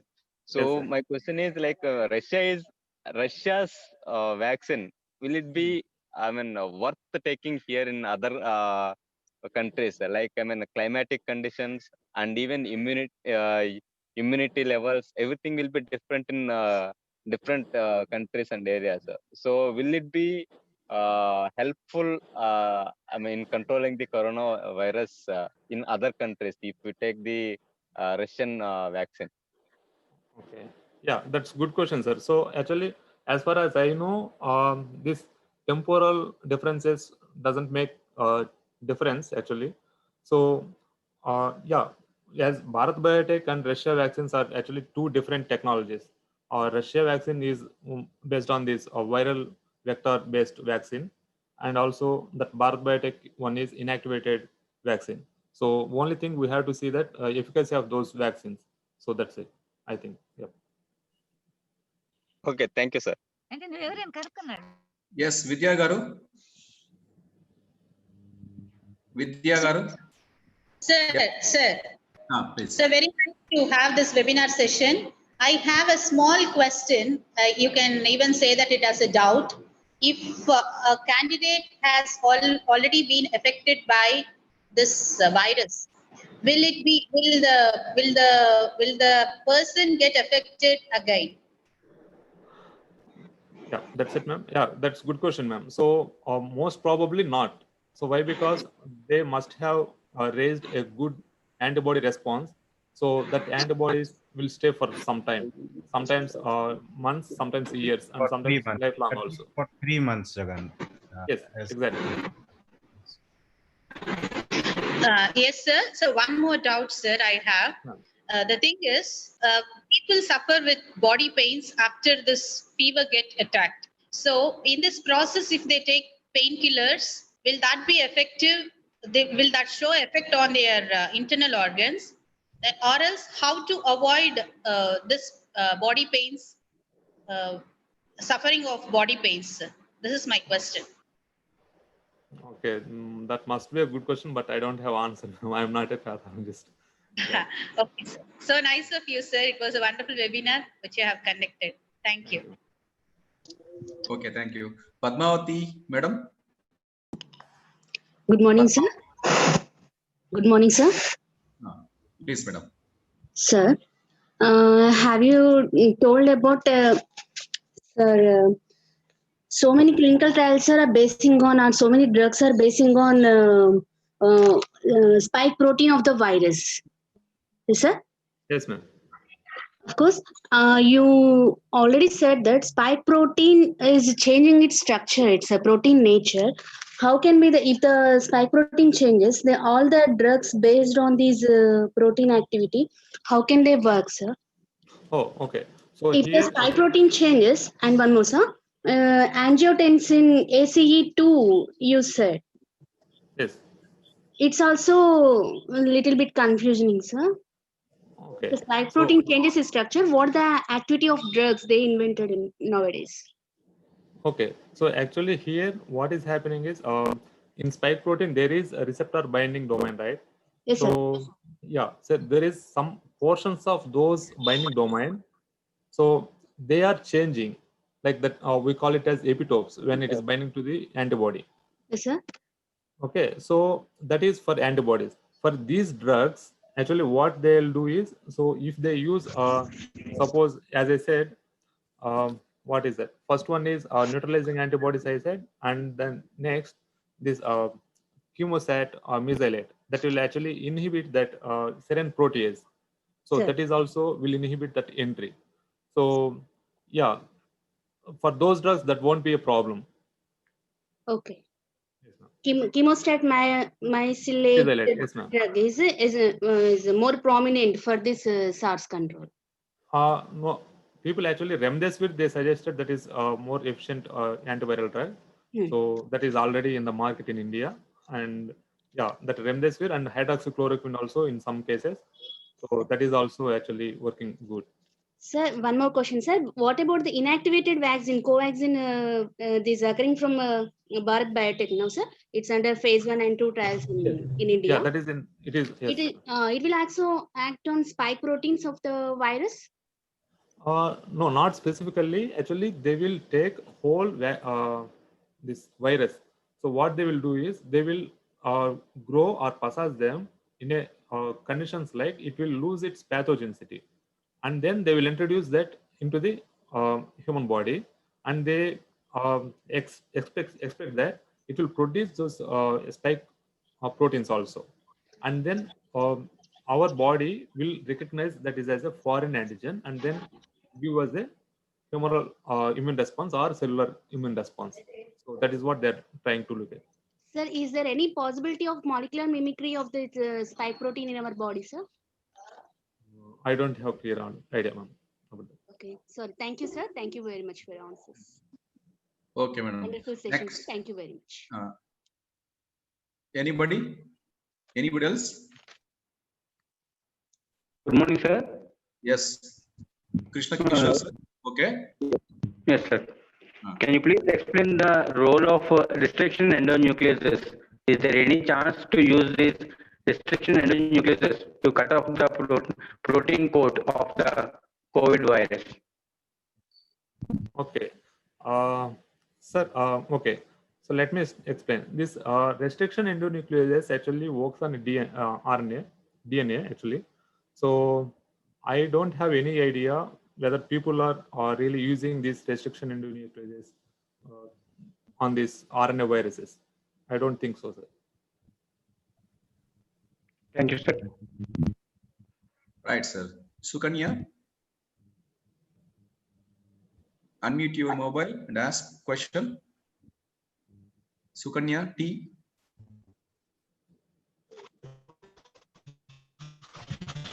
Okay, Sudarshan Pandu.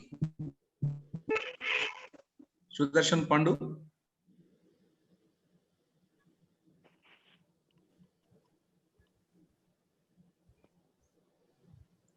Okay. Anybody? Okay, thank you, Jagadish Upalagaru, for your depthful coverage on COVID-19. Okay, sir, Narayan Swami, sir. Thank Yes, you sir. so much, Responding, sir. Please, sir. Thank you, sir. Now this is the time for proposing vote of thanks to sir, because the time there approximately 1 a.m. not 1 p.m. 1 a.m. They are in midnight. Rathor sir still is online as a participant. Now I request A. Kumar Raja, Department of Chemistry, to propose vote of thanks to sir. Okay. Thank you, sir. So, shall I continue, sir? Oh, yes, okay, sir. okay. Yes, sir. Okay. Respected Principal, sir, Dr. Sri Ramul sir Garu, and my dear colleagues, and all the participants, good morning to all. It is my privilege to have been asked to propose a vote of thanks on this international webinar of zoology conducted by the Dr. M. Munianayak Garu and B. Sujata Madam Garu. On behalf of Department of Zoology, Sanjay Gandhi Government Degree College, Pillar, I extend a very hearty vote of thanks to the resource person, Dr. Jagadish K. Uppala Garu, Research Associate, Department of Biological Sciences, University of Wisconsin, Milwaukee, who presented an excellent lecture on updated approaches against SARS-CoV-2. We especially liked your presentation, sir, where sir mentioned that the history of SARS-CoV-2 and how it spreads to the world and transmission of the SARS. And sir clearly said that the classification and the structures and mechanism how they infected to the human beings and how it binds to ACE2 receptors and how it's targeting the endocytosis and RNA-dependent RNA polymerases and the antiviral activity of remdesivir and the plasma treatment and how it attacks the lungs and activity of that. So the way sir was explained, the topic is exemplary, and I wish to express my gratitude to our resource person, Dr. Jagadish K. Uppala Garu, Research Associated. Thank you, sir. Thank you so much, sir. And once Hello? again, thanks for. Okay, sir. Thank you. Thank you, Kumar Raja, sir, for proposing vote of thanks. Now, Thank I also extend my thanks to Jagadish sir and Mahendra Rathor sir for accepting our invitation and sparing with us their valuable time to be the resource persons of today's webinar. There, the time is midnight, I already told. So, I am sending send off to you, sir. Thank you. Namaste. Next, we will start the third session. The resource person will be Dr. G. Rajashekar, Assistant Professor of Zoology, Government College Autonomous, Anantapuramu. For which it is my duty to introduce sir. For this, I heartily welcome Dr. M. Munianayak Garu, convener of this webinar, to give a brief introduction about Rajashekar sir. Munianayak sir, please. Thank you, sir.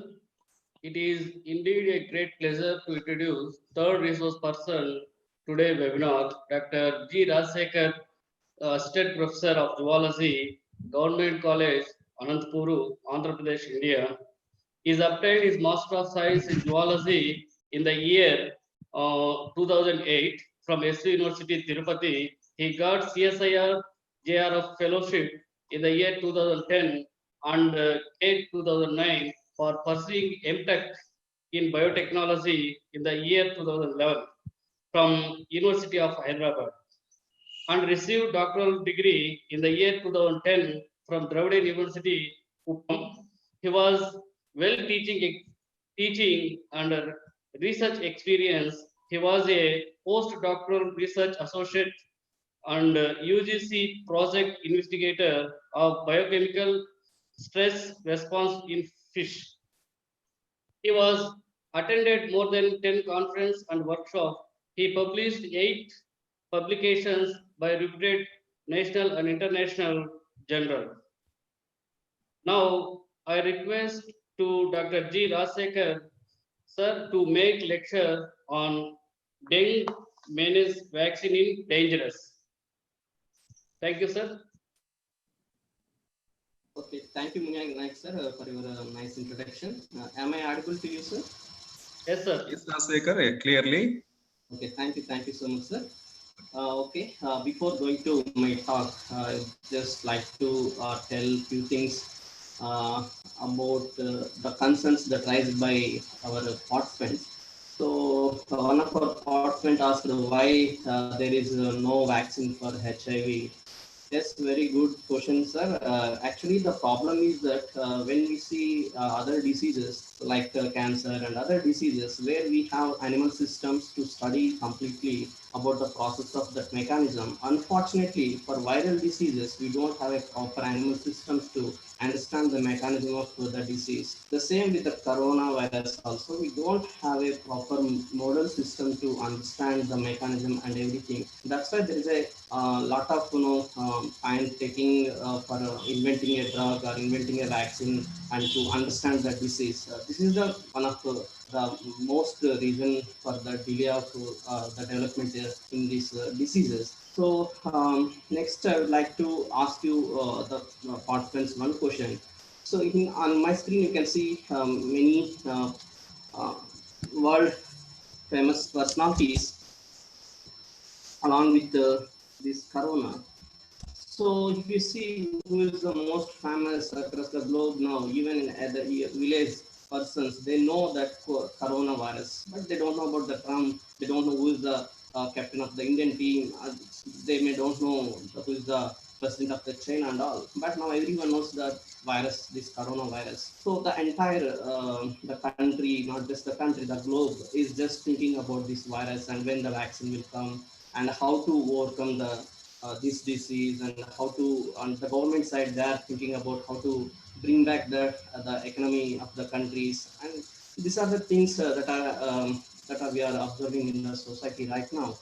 So I'm going to discuss today about the dengue virus, dengue disease.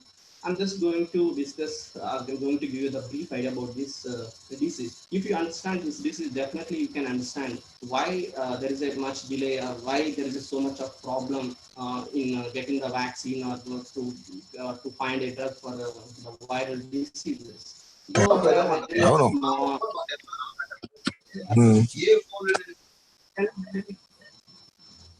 am I audible, sir? Hello.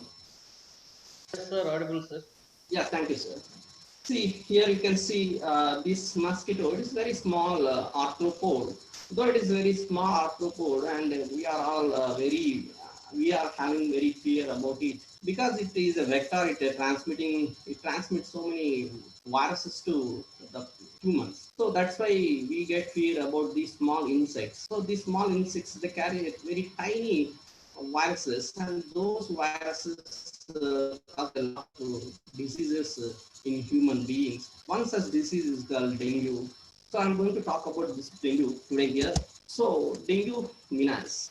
So that means how problematic this dengue is. We are going to understand in this talk. So one more thing that I would like to tell you that vaccine is not the solution for all the cases. It may be a solution in some cases, not in all cases. If you see this dengue case, here the vaccine is really very dangerous thing. It creates a lot of complications, medical complications if one takes the vaccine for this dengue. Why? Because you will understand by the end of this talk why the vaccine is not good for in certain cases. And also making the vaccine is not so easy. It is a very challenging thing for the researchers because there are a lot of things to be understand and to be understand also to be anticipated. Why? Because if we develop a vaccine, so that vaccine may that vaccine may give you a sort of relief for that particular disease, for example, X. So, suppose this person again, if you get another kind of a disease like Y, in such condition, the vaccine that we have used already for the disease X, it may give some kind of medical complications when the person is infected with the another kind of the virus. So that's why. So obviously, this vaccine is not the right solution. So we need to look for the alternative ways. That means that the chemical method of dealing the disease. So coming to this talk, in this talk, I would like to talk first about the epidemiology of this disease. So we know that corona is pandemic. Now no need to explain that these terms like pandemic and endemic. And now the people are very well about this epidemic and pandemic, these terms about this term. And this dengue virus is an endemic disease. So don't think that pandemic is the one which is more terrible one, and endemic is the one which is not that much terrible thing. Though it is an endemic disease, this dengue, you will see how many people are in the risk zone of this dengue virus. That we will understand in next 2 to 3 minutes. So next we are going to see the virus structure. So this virus structure is so important to understand the mechanism of the disease. Even in our previous session, the Dr. JDC explained the structure of the coronavirus and all. So the next one is the transmission. Coming to the coronavirus, we don't know how it is transmitting from one person to other person. There is not exact mechanism is known to everyone. So everyone is believing that through that the air is coming and some other ways it is coming. But exact mechanism is not understood and not studied very well. Next, coming to the infection, this is the another most important area for any disease. One should understand the infection. So what is the incubation period of that virus and what kind of symptoms are the signs he shows, and what are the case definitions of that disease. So these are the other things that one should understand to know the disease, to know about the disease very well. Finally, these two things are also so important. That is the diagnosis and treatment. Diagnosis, and we know that for corona we are depending on the RT-PCR test and also some serological tests we are doing. Still, there is a major concern about their results. Some people are saying that for positive people, the results are coming negative, and negative people are getting the positive results. So there is a lot of buzz is going on this diagnosis process of the COVID. Even in dengue virus, you will see how difficult it is diagnosis. So for viral infectious disease, the diagnosis really is a great challenge for researchers to come up with the diagnosis methods. And then coming to the treatment, every person will say immediately if there is a disease, he will say vaccine, because we are all living in a vaccine era. If you go to a hospital, there you see a chart with a number of vaccines. And so this is the era of the vaccines, we can say. But always this vaccine is not the right solution.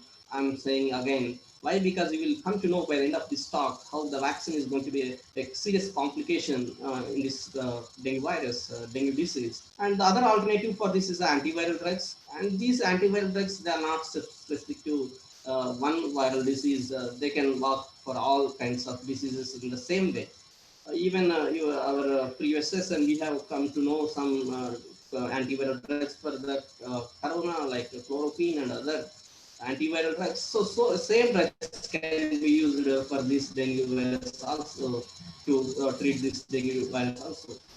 So then other methods also, like plasma therapy, and there are so many concerns, are those so many people working on that, but still the results is not giving a proper results. So still the studies are not giving a proper results. So there is much work to be done in these areas. So first let us see the epidemiology of this one. Just I would like to show that 50 millions of the people across the globe are under the risk of this dengue. The 50 millions means, if I convert it to lakhs, you may understand very well this. 50 millions means around 500 lakhs of people are under the risk of this dengue virus. So coming to the India, so 12 millions, that means 120 lakhs, that means 1.2 crores of people are in the risk zone of this dengue virus. So it clearly indicates that though it is an endemic disease, so though it is an endemic disease, it is a chance to infect more people. So around 120 countries in the world are under the risk zone of this dengue. I'm just saying that in India, just 1.2 crores of people they will be having a chance to get this dengue virus. We will come to know so many things about this dengue virus in next few minutes. See, this is a world map. You can see these are tropical regions. So these are the tropical regions and the subtropical areas. So people who live in these tropical regions and subtropical areas, they will have no chances to get this dengue virus. Also, people who travel to these areas, and they go back to their areas, they will also get this disease. And if you see the population across the globe who are living in the tropical countries and subtropical countries, so here you can see 2.3 billions. So you see 2.3 billions means 230 crores of people have a chance to get this dengue virus. So this is the epidemic status of this virus. Let us see the structure of this virus. So this virus belongs to a family that is called a flavivirus family, and this family is very well known family to all, because even that yellow fever virus and also the Japanese encephalitis virus, all they belongs to the same flavivirus family. And this dengue virus has 4 serotypes. So this is a very interesting thing. You have to remember that Den 1, Den 2, Den 3, Den 4. 4 different serotypes means that each serotypes interact with a different type of the antibodies. So the antibody type of Den 1 may not interact with the Den 2, and Den 2 titer may not interact with Den 3. That means so different antibodies interact with the different serotypes. So this is the major problem in this dengue virus. So if it is only one virus, it is okay, then no problem. We can make a vaccine for it, because it has 4 serotypes. Because it has 4 serotypes, it is creating a big challenge. It is giving a big challenge to researchers. So how it is giving a big challenge to researchers? If a person is infected with the Den 4, he will get an immunity for this one. But if the same person, if he is infected again by the Den 3, not by the Den 4, that means the second serotype, then it's creating a lot of complications for that individual. So person who is already infected with the Den 4 is now infected by this Den 3, and because of this, he will be having the more complications. This is showing a big challenge to the researchers. So there is no clear mechanism, understood by the researchers why this kind of reinfection by other serotype creating a more complication. So there was no study, and also no one has explained clearly about it. And everyone is suspecting that the antibodies that rise for one serotype, they are getting activated and they are unable to neutralize the new serotype of the dengue virus. That's why these virus is able to escape the host immune system and entering into the host lymphocytes and easily getting replicated and producing its viral copies. So this is the thing that I would like to tell you here, that so if a person is infected by one serotype, it is no problem. If the same person is infected by the another serotype, that will create a lot of complications, that will give a lot of complications to that individual. So coming to the genetic structure, and see, this is a very small, tiny molecule. This virus is a spherical, tiny molecule. And inside of it, you can see this the genome of this virus. And it has RNA genome. It has RNA genome. It has a positive RNA as a genetic material, and you know that because it has a positive RNA, it directly can be replicated by the ribosomes of the host and can produce the proteins. If you see the structure of this gene, you can see this is the structural part of the genome, and this is the non-structural part of the genome, and this structural part it produces the capsid proteins, membrane proteins, and the envelope proteins. And the non-structural part, this is the non-structural part, and this non-structural part will produce around some 7 non-structural proteins, and these 7 non-structural proteins are so required for its replication and also for translation, so also for assembly of this viral particles. So this genome size is 11 kb, It is identified that is 11K. It has 11 KB genome size, and you can see the 4 serotypes and their genetic structure.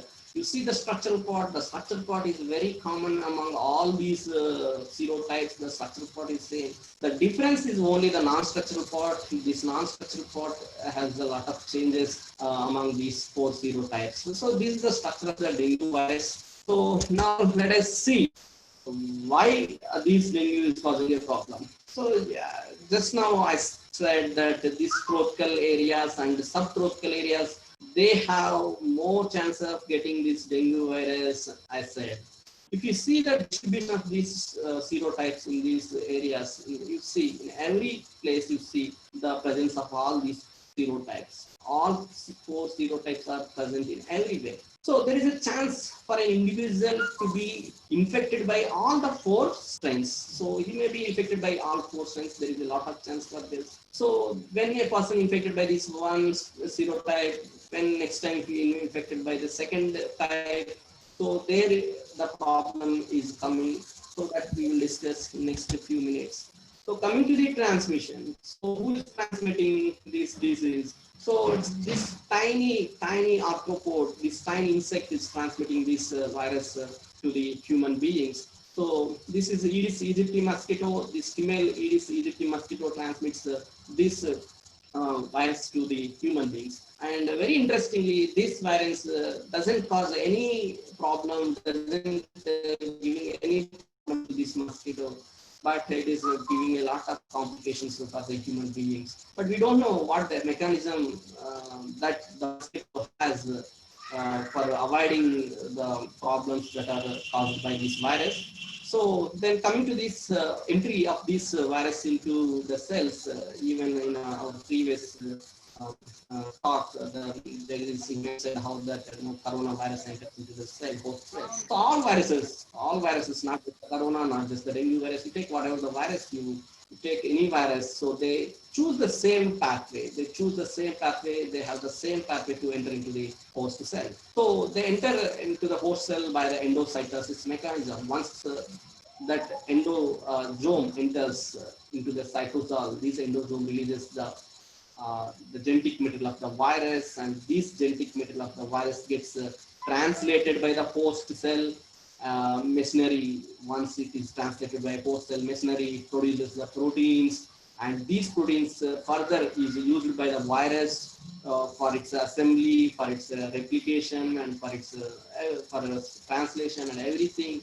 So this is how the virus particle enters inside of it. And why the host immune system is not able to recognize it, or why it is not able to stop it. There are many theories, or there are many studies on these mechanisms and everything. So which are applied to all viruses. So why it is how it is avoiding, and why the host immune system is unable to find it out. So there are many theories and there are many studies on it. All they explain that the virus have got the ability to escape or to hide from the host immune system like that. So this is the transmission of this virus. Now let us see the infection process. This is more important. Even now we are not worrying about the process of the transfection in case of the COVID. We are just worrying about the infection process, right? Because it is causing the deaths in most of the individuals. So that's why we are more worried about the COVID. So coming to this infection of this dengue virus, you see. So the incubation period. Let me tell you first the incubation. Yeah, the incubation period. Incubation period means so the time between the entry of virus into host and the time he develops the symptoms. So when the virus enters into the host cell, immediately the host cannot develop the symptoms. So it takes some time to develop the symptoms. That means the virus has to be replicated inside of the host. And when the number of this virus particle increases, then these viral particles, whatever the molecules that are present on the virus, they interact with the host immune system. When they interact with the host immune system, the host immune system in turn releases some chemokines or kind of things or interleukin kind of things. So that interleukins are the chemokines. They they are responsible for developing the symptoms in the individuals. So the time for showing the symptoms and the entry of the virus, the time between these two phases is called the incubation period. And we see this incubation period is different for different diseases. Even for corona, we don't know exactly what the incubation period of this virus right now. So coming to here, the incubation period for this one is 0 to 14 days. So once the dengue virus is infected, once it is ingested inside of the human body, right away he cannot develop the symptoms. So he takes some time to show these symptoms. So the time taking for this showing the symptoms here is 0 to 14 days. So often it takes some 3 to 7 days, but most of the cases we see the 0 to 14 days. So after 14 days, the person he starts showing the symptoms. So you can here see the incubation period is again two types. You can see one the extrinsic incubation and another one the intrinsic incubation. The extrinsic incubation means this is inside of the mosquito. So how many days that virus takes to be replicated inside the mosquito and to be ready to be infect the other human being. So this is the incubation period regarding the mosquito. And this is the incubation period regarding the human. So after this viral particle into the host cell, and it takes some time to show the symptoms. So that is the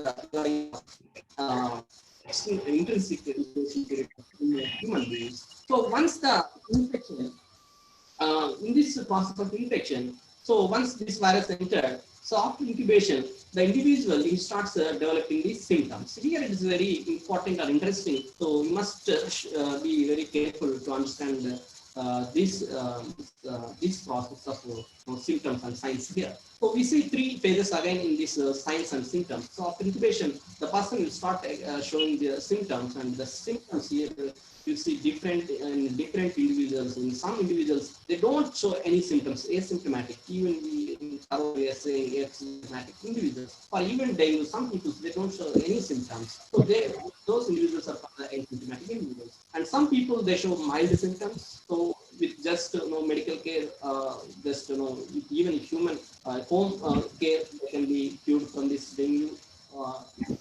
Where the persons show that no moderate or no high level symptoms, there definitely the medical care is required. So they should rush to the hospital for taking the medical treatment. So first 7 days, this is so important. After the first 7 days, that this is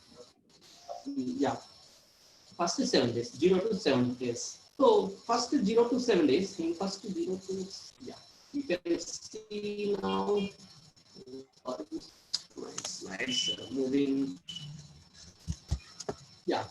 So the first phase is called febrile phase. So this febrile phase, then is the critical phase, then recovery phase. So this febrile phase is again different in different individuals. In some individuals, this is 0 to 7 days. In some individuals, it is 2 to 14 days. So some individuals it is 2 to 14 days, and some individuals it's just 0 to 7 days. It depends on the background, the immune background of the individuals. So this febrile phase is no need to worry in this phase.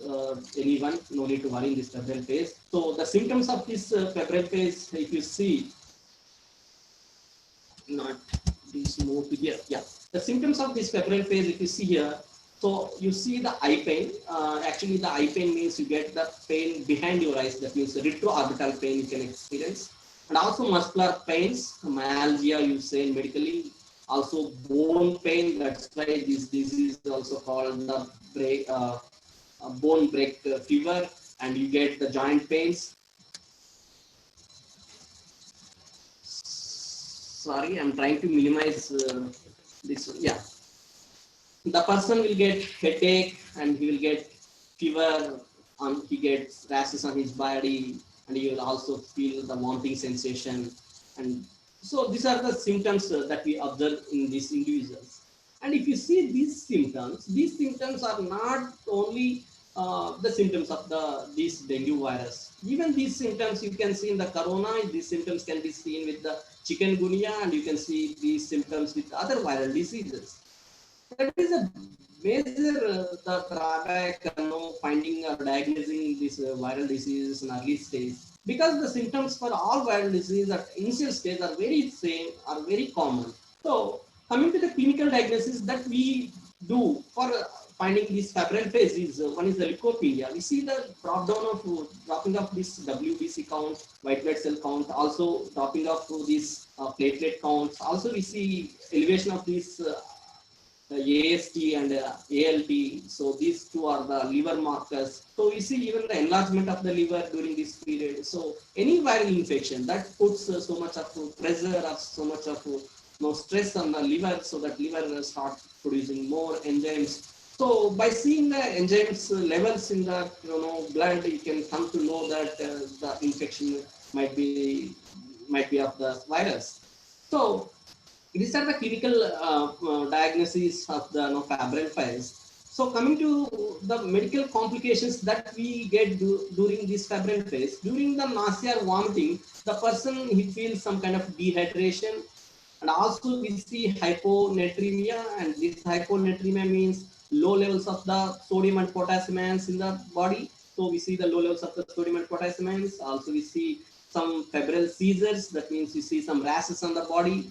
So the persons may even get these neurological diseases, and also you can see like neurological diseases like encephalitis and all these things.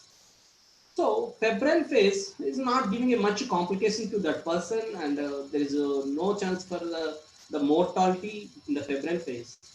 So with just antiviral drugs, the person can be subset of that high temperature. He can be subset of all these symptoms.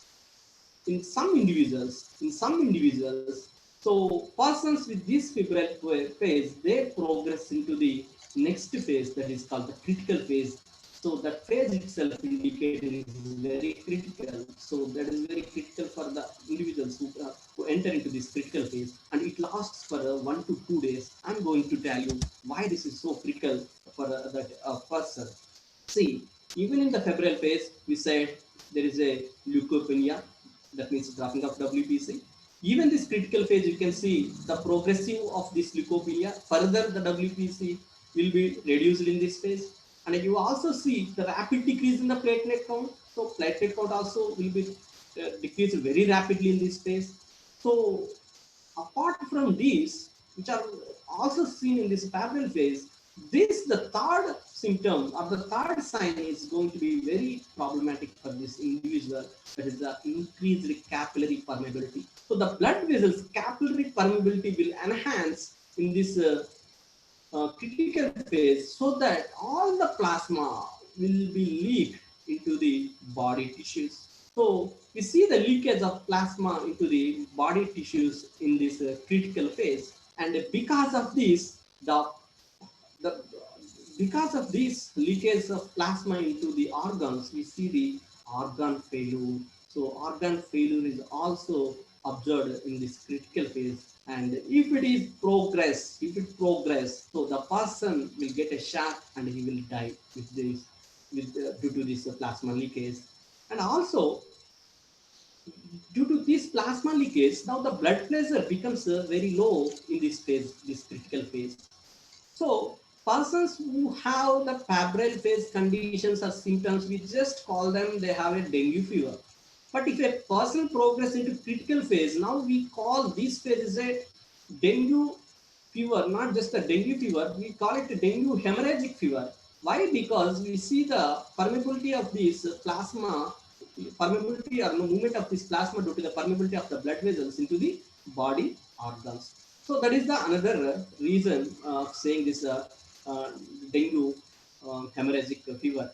So dengue can be cured, but dengue hemorrhagic fever, you need to take the medical care for a curing this dengue hemorrhagic fever. If it continues further, so if it doesn't take the medical care, if it doesn't take a medical care, if it continues further, so what happens? It leads to dengue shock syndrome. The person enters into the shock and he will die due to this in just 12 to 24 hours. You see, first 7 days, the person, he doesn't know, he just feels some kind of fever, vomiting, and myalgia, arthralgia, these kind of symptoms. So once he enters into the critical phase, it lasts for only 1 to 2 days. If medical care is not given in these 2 days, definitely he will be died with the dengue virus. So if the medical care is given, he will enter into the recovery phase, and this recovery phase take another 3 to 5 days of time. So in this period, we see the reabsorption of this plasma from the body organs. So we see the reabsorption of again the plasma into blood vessels, and due to this, we see bradycardia. That means we see in this period we see the heartbeat is very less. In this period, we can observe the heartbeat is very less. Also, we see the increased diuresis as the volume of blood is increased. So we see more urination in the patients with recovery phase. So this is the complications that we see in the febrile phase, critical phase, and recovery phase. I said that some 2.3 billion are risk of this condition. In this 2.3, 80% of people they get only the febrile phase of this dengue disease. So we just call them they are the dengue fever individuals. And next 20%, in this 20%, the 10 to 15% people, they enter into the critical phase. And from this 10 to 15%, only 5% people get recovered. That means you just imagine, so how many people are people will have a chance to die with this dengue virus, that one should understand. And there is no necessity that no person who have got the dengue fever will progress into this critical phase. I said that that depends on the immunological background of that individual, and also you can see if already the person is infected by one dengue serotype. If he is infected by second serotype, then immediately he enters into the critical phase. That is the problem here that I'm telling you again. So if a person infected by one serotype, he may enter into the critical phase, or he may not enter into the critical phase. If a person infected by two serotypes, that means he already infected with one serotype, now he infected by the new serotype. In such condition, definitely the individual will enter into the critical phase. The reason for that is the thing that whatever the antibodies that were developed during the infection of this first serotype will be used by that virus to create a complications in that individual. That is the problem with these serotypes actually. So as I said, that this is because of the antibodies that are produced for one serotype, they unable to neutralize the virus. Here you can see the virus here and the antibodies here. These antibodies has to these antibodies have to neutralize this virus. But when the new serotype comes, these antibodies, they are unable to neutralize it, so that this antibody along with virus enters into these host leukocytes. When they enter into the host leukocytes, they propagate it, and they produce more amount of the viral particles. And once they release it into the blood, so they interact with the other immune molecules like interleukins, and all will be released in this process. And all these interleukins and chemokines and all they responsible for the establishment of these symptoms that we studied, that we discussed in the febrile phase or critical phase or the recovery phase. So that is the issue that I'm telling you. So coming to the diagnosis part. So this is another important point that we need to discuss here, the diagnosis part. So in first 4 days, so even for corona, we are going with the RT-PCR. Why we are going with RT-PCR? Why not the PCR? As I said, that the genome of this virus is the RNA. So that RNA should be converted into the cDNA. So that's why we are doing the RT-PCR here. So first few days, that RT-PCR can be used to diagnose it, to diagnose this dengue virus. So that means in the first 4 days. So after infection of this dengue virus in first 4 days. So that means after onset of the symptoms, the first 4 days, if you see that the viral titer will be the more, and if you can take the sample, isolate the sample, and you can done the RT-PCR to to find the disease, whether disease is there or whether the virus is there or not. So next also you can look for the NS1 antiserum. So this is, will be done by the ELISA test, and the problem with this ELISA is the efficacy of this ELISA is when other molecules interact in such conditions also the ELISA will give the positive result. So that's why the results of this ELISA is not we cannot believe or we cannot take into consideration. So definitely we need to go for the RT-PCR. But RT-PCR availability in places like India and developing countries is a big question. So in how many hospitals this RT-PCR is available is a big question. So then coming to this NS1 serum, so the efficacy and also the reliability of the results is a question mark here. Then coming to this IgM and IgG screening. So coming to this IgG and IgM screening. So you see this IgG and IgM screening, they start producing. So after 4th day of the symptoms. So after 4th day of the symptoms, you see the production of this IgM and IgG. That means one should wait for even 4 to 5 days if we has to be go with this IgG and IgM diagnosis. So 4 to 5 days means so if he waits for another 2 to 3 days, that means he will enter into the critical phase. So we have only 7 days of time. In 7 days of time, he must be diagnosed. So this is a concern with IgG and IgM. And again, these IgG molecules, they are not, they don't get produced with IgM along with IgM.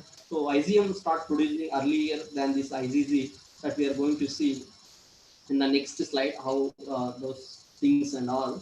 So here again you can see the incubation period is 3 to 14 days and the febrile phase 3 to 7 days. Only in this period of time we need to be diagnosed. That means that a person should be diagnosed in this period only. So once he enter into the critical phase, he should be given the medical care. So only 15% of the when say 15% are progressed into this critical phase. So only 5% people will have the chance to get recovered from this dengue fever. So this is the virus. Next slide, I will show you. This is another test that is used for diagnosis of this dengue. This is called Tourniquet test, and this is the way that we measure blood pressure. The same way we can be tested for this dengue. So by just using this cough and then using this BP machine, the BP meter. So when you use this one, if a person gets this kind of petechiae, or you can say the rashes on his body, it shows that it is a dengue.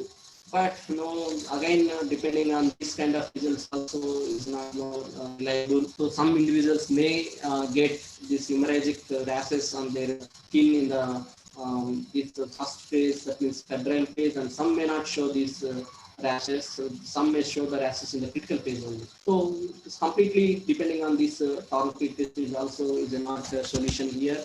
So here you can see the different parameters, how they changes with the 3 different stages of this disease. So the first condition, viremia, you see that this is only in the febrile phase. See only in the first 4 days you see the peak of this viral load. Only at this stage, if you collect the sample, you can able to do the RT-PCR and able to identify the virus. If you do the same diagnosis at here or at this point or at this point, so you may not get a proper RT-PCR result. So another thing that you can see this IgM and IgG body elevation, IgM and IgG antibody elevation. So they start producing at febrile phase, and the peak levels of this IgM and IgG is observed at around at critical phase. So this is another concern. Depending on the IgM, IgG is not correct. So some individuals they may not show even the IgM, IgG elevations at initial stages. They show at the later stages of this disease. And coming to hematocrit values, the hematocrit values, if you see, because of vomiting and everything during febrile phase, you see hematocrit is more. And when he enters into the critical phase, because of the plasma leakage, again that hematocrit value becomes low. So many of it's not necessary that all symptoms should be shown by a single individual.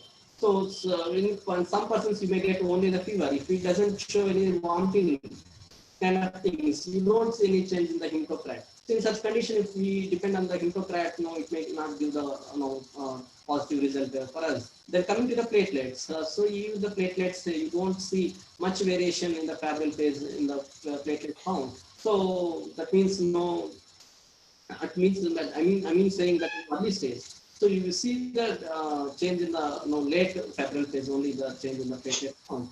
So then again you see the platelet count increasing during the critical phase. Again you see it becomes not this platelet count. Sorry, yeah, platelet count is start dropping at febrile phase at middle of the febrile phase, and it progress even in the critical phase. So by the end of the critical phase, you see the complete dropping of this platelet count. So depending on the platelets is also is not a proper thing. I'm not saying it's not the way of depending on it, because see this is also started lowering its levels at the middle of the febrile phase. Next, coming to other clinical symptoms like dehydration. So dehydration, you see these symptoms like dehydration, or you see viremia, and all these things, they are not completely to this dengue virus. Even if you have other viral infections, there also you see this dehydration condition and all. So that's why I'm telling you that for viruses the diagnosis is very difficult, because all viruses they cause the similar kind of the symptoms. So next is the temperature. So coming to temperature, the person get very sudden high temperatures. So sudden high temperatures can be seen in this febrile phase. And again, you see the dropping of this temperature in the critical phase. So the person becomes very cold. If you touch the body of the person, you see the cold sensation. So this is seen in the critical phase. So temperature is also not is completely reliable thing. So we should go with the RT-PCR only. But RT-PCR, as I said, is a big question mark of usage of this RT-PCR in the villages, or towns, like small towns and small hospitals, because it costs much and it needs persons who can operate very well. So it needs more technical knowledge, the person who operate it. So this is the issues regarding the diagnosis process. And coming to this NS1 antigen for using this diagnosis purpose. So see the primary dengue infection, how this secondary dengue infection is different. In primary infection, if you see the IgG and IgM, see IgG is start producing around the 7th day of the onset of symptoms. But coming to the secondary infection, it starts from the first day of this infection. So this is the difference. This is how we can differentiate whether the person is infected the first time with the dengue, or the person is infected the second time with this dengue serotype. It can be easily identified by seeing this IgG and IgM antibodies in the blood. So coming to the vaccination, this is the treatment. Coming to treatment, so why the problem with the vaccine for this dengue virus? Not even for this virus, even I said for other viruses also, having the right candidate, right vaccine is always a big challenge. Why? Because you see this monovalent vaccine. If you take a monovalent vaccine for this dengue, fortunately in India we don't know, our government has not given permission for these vaccines that for dengue. In other countries, some other countries, they are taking this dengue virus vaccine, even though the FDP is approved some vaccines for the dengue. Our government is not giving permission to market them in our country. So why? Because you see the problem here, the monovalent vaccine is more dangerous. Why it is more dangerous? If you take the monovalent vaccine and due to that you produce an antibody, will produce an antibody. So when you produce the antibody, when the virus enters inside of your body, this viral particle interacts with the antibody, and because I said that no antibodies are not able to neutralize completely these viral particles, this virus along with this antibody enters into the leukocytes. So actually this kind of issue arises when a person is infected by the second kind of serotype. But when if a person takes the vaccine in such condition, he already developed this antibody. In such case, even if he is infected by first time, in such conditions also, he will get that critical. He will progress into the critical phase of this dengue. That means he will show that the dengue hemorrhagic fever or even the dengue shock syndrome.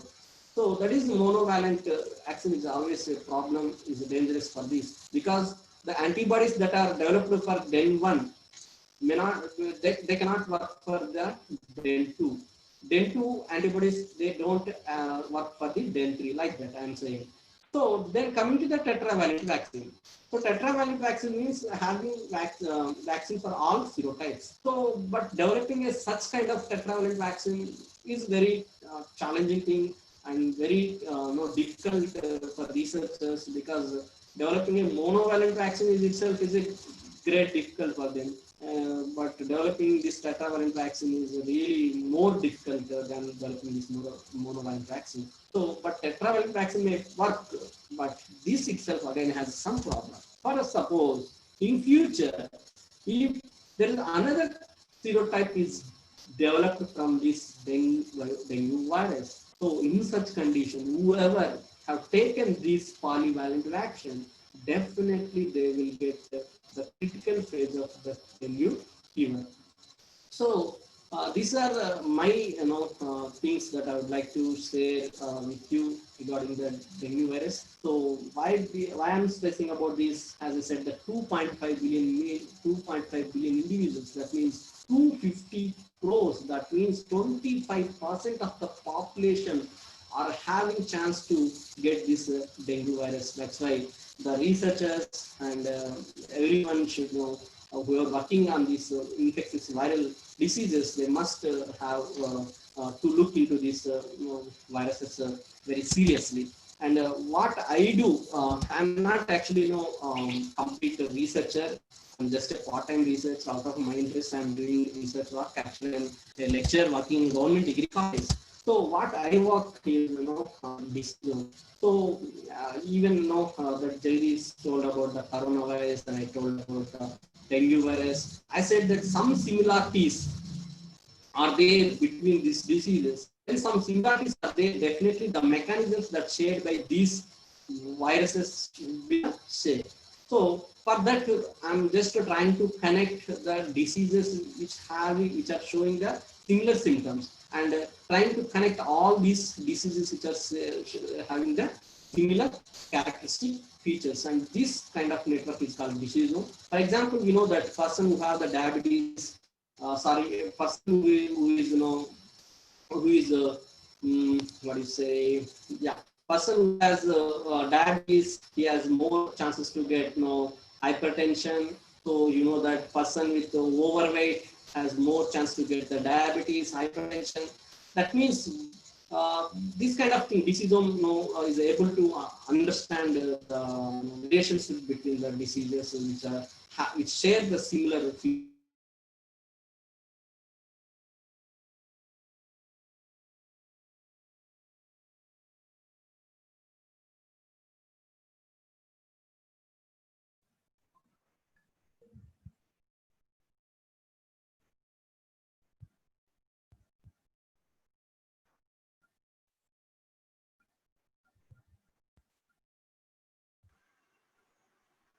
So this theme of the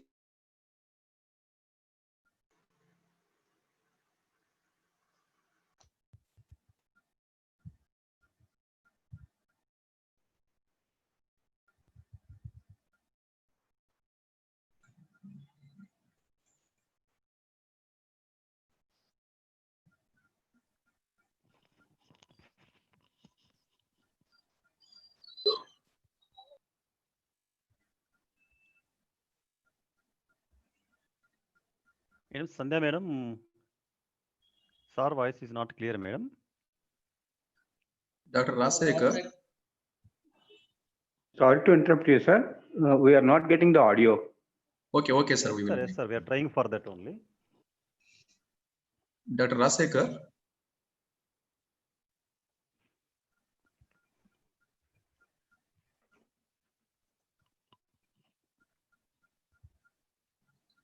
Dr. Rasekar.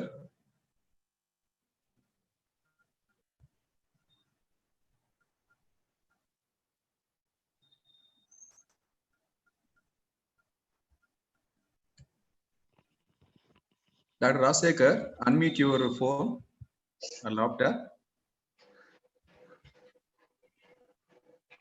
yes, sir. Yes. Thank you, sir. Sorry, sir. Oh, no problem. It's got muted.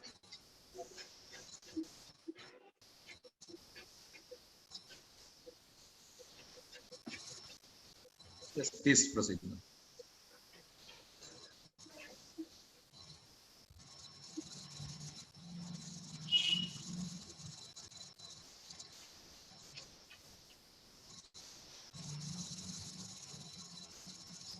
Yes, sir. Please proceed now. Yes, please proceed now. Sir, I didn't get you, sir. I got this. Rasekar. Yes. Yes, now we are visible. Okay. Please proceed. You didn't get my presentation, sir? No. Huh? Start your screen. Share screen.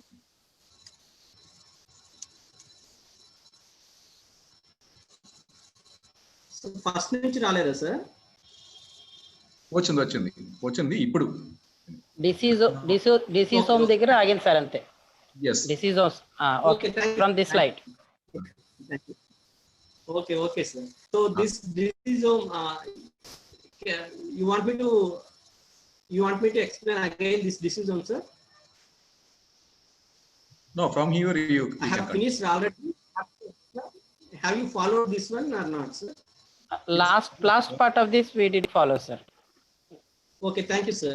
Coming to this diseasome, sir, in this, what I actually do here, no. So we know that some some symptoms are shared by more than one disease. Like you see the hypertension characters, if you see the diabetes characters, or if you see the overweight characters, they are shared by some. There are some common or similar symptoms are there. So in this disease, what we do know, we connect all those kind of diseases so that we get overall view of the similar way. So like COVID, we can even dengue and other SARS viruses, we can connect them, and so that we can understand we can understand overallly the process of this disease and all. So by using some computational methods, we do this. So by taking genomic data, by taking the proteomic data of the individuals with different diseases, we connect them and we will get the results. And by studying those results, we can connect them. Whether two diseases are similar or not. Like that, we can connect them. If they are get connected, whatever drugs that are using for X disease can be used for the Y disease. Y drugs that are used for Y disease can be used for the X disease. So like that, there is no need to go inventing a new drug, no need to run for identifying a vaccine and all.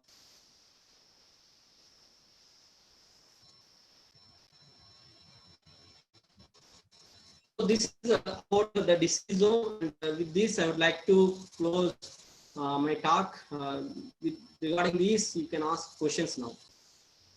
Okay, thank you very much, Dr. Rajsekhar, my brother, for your valuable, wonderful, and insightful presentation. And I want to share one thing. He made more than 500 video lessons in YouTube channel. That's a great achievement, Rajsekhar. Thank you. Thank Sir, you, Narayan sir. Yes, sir. Responding, sir. Please. Thank you, Dr. Rajsekhar, sir. Now, this is the time for interacting with Rajsekhar, sir. Participants, please raise your queries. Sir, good afternoon, sir. Good afternoon, sir. Please, Ravi sir, okay? Yes, sir. Sir, good afternoon, sir. Rajsekhar, sir. Good afternoon, sir. Madan, sir. Sir, I'm very thankful to you. I'm now getting more information about dengue virus. Thank you very much, sir. I have a small doubt, sir. Yes, how can I recover my weakness after the dengue? Weakness after dengue, you need to take proper food, sir. That is the only way to be recovered from after illness of any disease, not just dengue. If you are infected with another kind of virus, if you are having another kind of disease, for recovery you must take rest, and also you need to take right food. Because during infection, during illness, your body fight with the virus. In this process, it invests so much of energy. Your invests so much of energy. So to restore all those energy, you need to be given from outside, that whatever energy that is required for your body to recover. Sir, one more thing, sir. Yes, sir. How long does the dengue stay in our system, sir? In our body, sir? Yeah, sir. See, sir, I said that first 4 days, the viral particles load will increase. After that, the virus enters into your lymphatic system. From there, it reaches to other parts of the body. This is not necessary in all individuals, sir. In some individuals, I said that in critical phase itself, the person can be recovered. In some individuals, he may, in febrile phase itself, he may be recovered. But in some individuals, it progresses into the recovery phase, critical phase. So, if you see the viral particle loads, in first 4 days, the viral particle loads are so much, sir. So, because of the replication and everything, so the viral particles load is more. Then it is released into your lymphatic system. From lymphatic system, it reaches to all your body organs. There it causes some kind of problems that leads to some multi-organ failure also. So your respiratory system, your kidneys, and every body part will receive the viral particles. That again, those locations cause the problems. So finally, if the person enters into that stage, if medical care is not given, all these things will happen. If because of all these things, the person will die, sir. If medical care is given, because of the antiviral drugs, the viral drugs, they stop the production of the viral RNA application, so that the person will be recovered in the critical, in the febrile phase itself. I think I answered the question, sir. Sir, can you get dengue again after suffering from it once?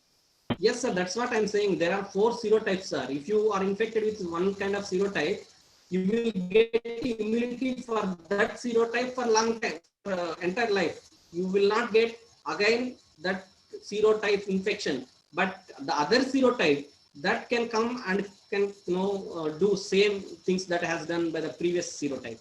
So in such condition, it will be more problem. That's why I told you that all serotypes are living in the risk zone.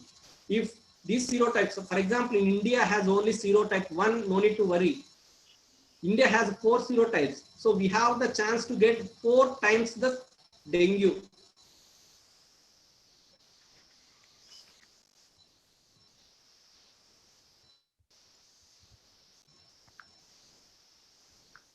Yes, anybody? Answers? Yes, please. Okay. Sir, namaste. Yes, sir. Namaste, sir. Samuel, sir. Yeah.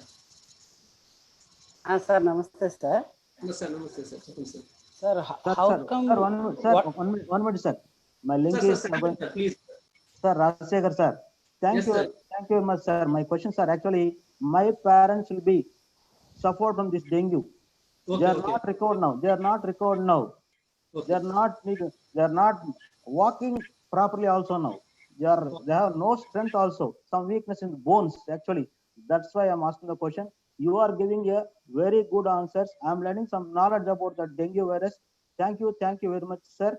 And also very thankful to our department and Hari sir and our vice principal sir and principal sir and Munian Nayak sir to getting more information.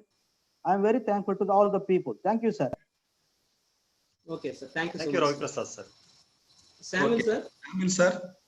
Sir, namaste. Yes, sir. First of all, I would like to congratulate the organizing team, including the principal and other organizing committee members, for organizing such a wonderful webinar, which is apt for the present crisis situation. And the selection of resource person is also very apt, and they have given us very informative sessions. And regarding my question to Rajsekhar sir, so what actually serotype is? The first one. Second one is, out of all these 4 different serotypes, which one is the wild type, and how come the other 3 are formed, whether it be by mutation or they present along with the wild type also in nature? These are the 2 questions from my side. Thank you, sir. I'm muting myself. Thank you. Okay, sir. Thank you, sir. Let me answer for SAR questions. The first question SAR is asked about the serotype. Serotype means when a virus, there is a virus A, there is a virus B.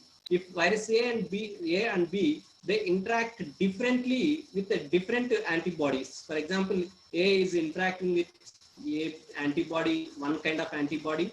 B is interacting with another kind of antibody. Though they are same viruses, they are not interacting with the same antibody. They are interacting with the different antibodies. So this is how we classify the viruses into serotypes. So even in coronavirus, whatever we are saying, the strains, numbers and all, that all because of this only. And how these serotypes are formed? That is your question. So definitely, sir, because we know that.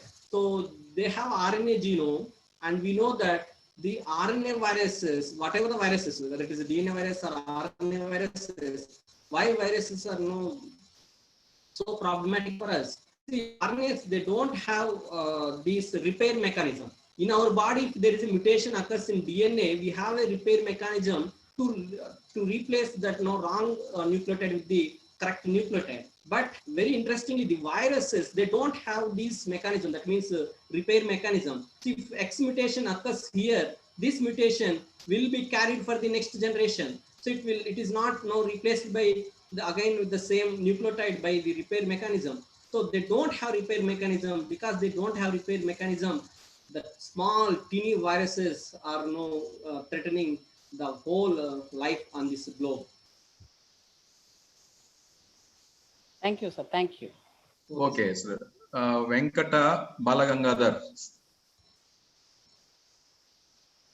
Sir, you please ask one question. Venkata Balagangadhar. Unmute your mobile and ask one question. Sir, good morning, everybody. Good morning, Rajsekhar sir. Good morning, sir. Sir, I have a small doubt regarding that dengue internal mechanism, sir. Yes, sir. Sir, how this reduction in the platelet count number with internal hemorrhage or bleeding process, sir? Okay. Okay, right question raised by Kannada sir. See, sir, the reason for blood platelet count reduction. Yes, sir. The reason for the blood platelet count reduction is one thing here is, sir, we know that plasma leakage and everything occurs during this process. So this starts at mid of this febrile phase, sir, not the early stage of the febrile phase. That's why I told that if you if you get a fever, if you go on the first day, and if you ask for the lab test for blood platelet count, you get a normal levels of blood platelets. And Okay. on the fourth day, if you go, there suddenly you see the dropping of these platelets in your blood. So the Okay. platelet count is now not exactly related to this virus. I'm not saying that directly the virus is going and going and these blood platelets. But some mechanism is causing immune molecules that are released by the host itself is responsible for the reduction of these blood platelets. Not the virus. Virus is directly reducing these blood platelets. There is nothing. Yes, sir. There is nothing. Nothing to do with the blood platelets by this virus. Okay, sir. Okay. Okay, sir. Thank you, sir. Thank you. Okay. Padmavati garu. Yes, please. Good afternoon, Rashika sir. Sir, good afternoon, madam. You said, so each and every infected person will gain particular antibodies in the person against that dengue virus, sir. Yes, Saying ma'am. dengue serotype. Yes, ma'am. That's if we treat that, we can use monovalent vaccine for that particular case only. You already said monovalent vaccine is dangerous. Yes, ma'am. Because of the 4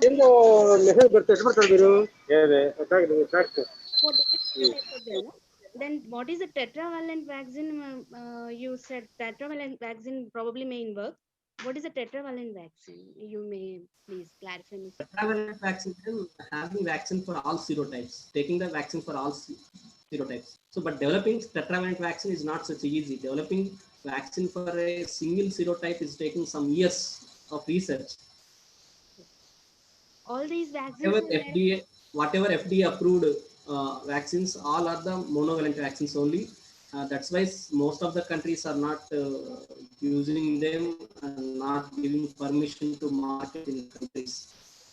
Sir, one more question, sir. These vaccines are made upon the basis on structural proteins or non-structural proteins, sir? Structural proteins only, madam. For all for developing the vaccine, one should look into the structural part of the virus only, because non-structural part are useful for that can be hidden inside of the viral particle. So only the structural proteins are present outside of the body. So we need to develop a vaccine that can raise antibody and interact with the structural part of the virus. Okay, sir. Thank you, sir. Thank you very much. Okay, Keshav garu. Keshav garu. Yeah. Yes, please. Is there any effective therapy for dengue virus infections? Unfortunately, sir, not for dengue. For all viruses, we don't have effective therapy. We need to do only the systematic therapy. Systematic therapy means if you get a fever, you need to take the Dolo 650. If you get a cold, you need to take the cold act and cetirizine. Like that only we need to take. Because these individuals use more plasma into their body organs, so the volume of the blood should be. Okay. But actually, phytochemical therapy seems to be very effective. Carica papaya leaf extract. Do you have any idea regarding this? Can you hear me, sir? Can you hear me? Rasekar? Dr. Rasekar? Yeah, we lost him, I think. He's not audible to us.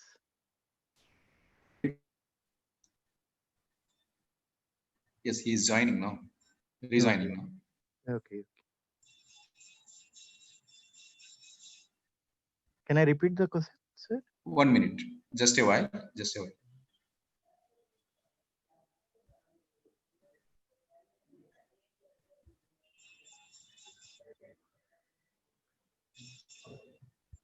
Sir, can we pose a question? Yeah. Can you hear me, sir? Yes, please. Just a while. Just a while. Wait a while. Yeah. There is some technical problem. Okay, no problem. Sorry, sir, I got disconnected. Oh, no problem. Rajsekhar, you there? Yes, sir. Yes, sir. Definitely. Yes. Sir, Yeah. sir, ask question, sir. Again, Yeah. repeat your question, sir. Keshav, sir. Yeah. I am asking. So actually, sir, there is one therapy called phytochemical therapy, Carica papaya leaf extract. Seems to be working very well for this dengue virus infection. Is that true? Sir, chemicals means that means we are doing it the chemotherapy. That means if that plant extract has a chemical or no constant that has antiviral property, so definitely that will work, sir. No, phytochemical. Phytochemicals. Carica papaya leaf extract. Whatever the plant it may be, sir. Whatever the plant it may be, if the plant has that phytochemical, whatever you say, terpenoids or whatever it may be, if that can inhibit that viral replication. Okay. If they have the antiviral property, definitely they will work, sir. So that's why I told you that there is not a specific drug. Whatever the drug that you take for coronavirus as an antiviral drug, that can be used for the dengue.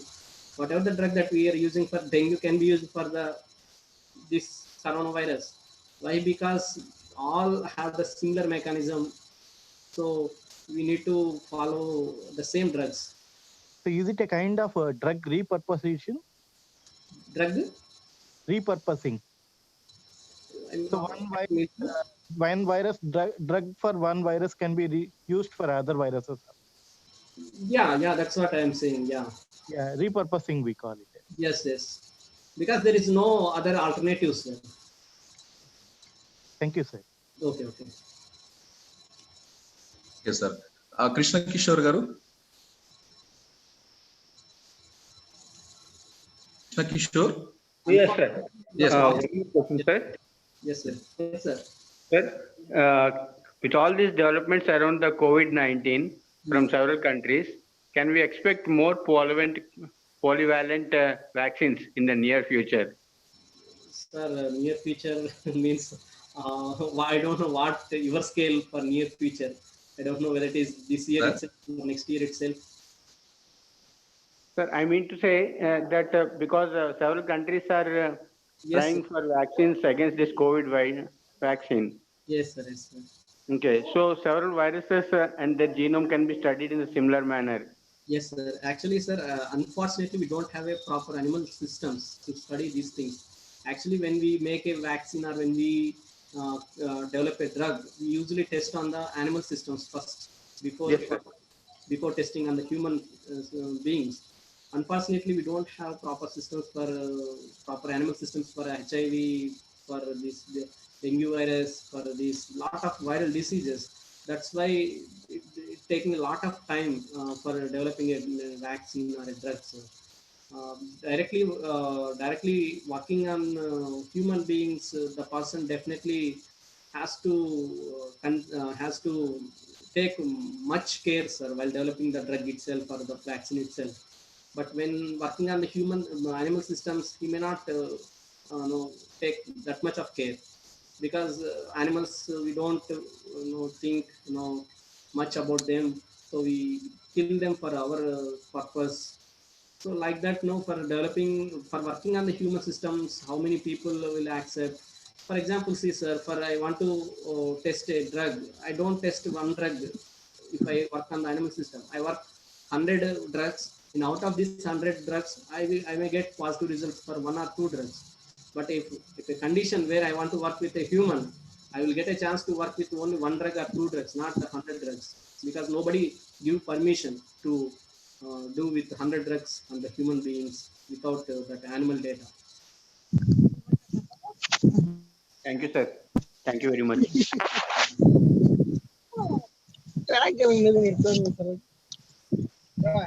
Yes, Savita Patil. Savita Patil.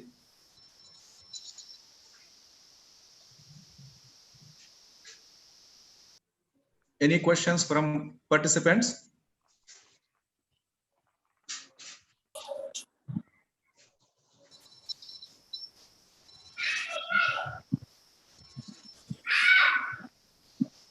Anything else? Rajshekhar sir, good morning, sir. Good morning, Madam Jamila, Madam. Yes. Sir, I don't have any doubts, sir, but I just wanted to congratulate you, sir, because I'm very happy that you are in this platform. Your lecture is also very nice, sir. I just called to congratulate you, sir. And one more, sir, one more thing. Earlier, one sir asked about papaya leaf extract, sir. My brother's daughter, she got dengue, sir. At that time, every day we used to take the blood sample and test it for blood platelets count. Day by day, count is decreasing. At that time, they started this papaya juice, giving papaya juice extract to that girl. Amazingly, the blood platelets count increased from that day, sir. So that practically we have observed that, sir. So that is our experience with the papaya leaf, sir. Okay, thank you, sir. Thank you for giving me this opportunity. Papaya alone, or have you taken papaya along with the drug, madam? She is admitted in the hospital, sir. She is in the medication. She is in the medication along with the drugs. We gave her this papaya leaf extract, sir. Okay. Morning, afternoon, and evening, one spoon like that, sir. After giving this, the platelets count drastically increased, sir. Okay. Even in while she was in the medication, day by day, her platelets counts were decreasing, sir. After giving this, we find good progress, sir. Okay. Oh, okay, sir. Thank you, sir. Okay. Venkataratnama, madam. Venkataratnama, madam. Hello. Please. Sir, good morning, sir. Papaya leaves already it is having a more amount of iron content. So obviously they helpful in the That's that is. Yeah. Thank you. Yes. Okay. Anybody? Jayappa sir. Jayappa sir, you are welcome. Jayappa sir. Sir, good morning. Good morning, sir. Thank you, sir. Dr. Rajshekhar, sir, I congratulate, and your explanation is very well, and your presentation is more informative. Thank you. Regarding dengue, I don't have any doubts. Of course, all other doubts are very, all other doubts you have answered very well. Thank And thank you for giving this opportunity for that. And I congratulate all the organizers and the Dr. Sriramulu sir, principal of the SGGDC pillar, and all the team, organizing team. Thank you, sir. Thank you for giving this opportunity. Okay, sir. Thank you, Jayap sir. Sir, we will close this now. Open. Hello. Anyone still to ask? Sir. Hello, sir. Can I ask a question, sir? Yes, sir. Yeah, Sure. please. Don't think otherwise, sir. Yeah, Mr. Rajshekhar, sir. Okay, If sir. you have to compare the COVID-19 virus, which virus you will take? If I That want means to the compare, similar one. The similar one. I take SARS virus, sir. SARS. Okay. How far? Because they all cause the respiratory problems. Okay, not of that symptoms, because of the structure, sir. Structure. So, sir, coming to structure, you cannot compare one virus with the other virus. They're completely different with one another. Even No. in virus, see, if you see in these serotypes, only the structural part is similar. In the non-structural part, there is a lot of changes. So even in one virus itself, we cannot compare one with the other one. You can just see how much they are similar with the other. That's only you can see. So the non-structural part is not similar, but whereas the structural part is similar. Yes. The vaccine will be developed based on the structural part only. The structural part. Yes. So is it compatible with the HIV? Compatible means dengue vaccine, you are asking, sir? No, about HIV. HIV. That's what I'm telling you, sir. In case of the HIV, you see more changes in the structural part of the genome. Yes, that's why we are unable to prepare the vaccine. Yeah, their structural part is changing much rapidly. Here, the non-structural part is changing much rapidly. Somewhat we are observing even in the COVID-19 also. So many variations are occurring. Yes, sir. That is the issue, sir. That's what I told you, that they don't have that repair mechanism. So because of that, the mutations are occurring so rapidly in them. That's why they are changing their genome structure very rapidly, and they are throwing a big challenge to all of us. Oh, yes. Anyhow, thank you, sir. It's very nice to hear you. Thank you. Thank you. Thank you. Thank you. Okay. Sir, Narayan sir. Yes, sir. Responding, sir. We will close this interaction session now. Okay, sir. Okay, sir.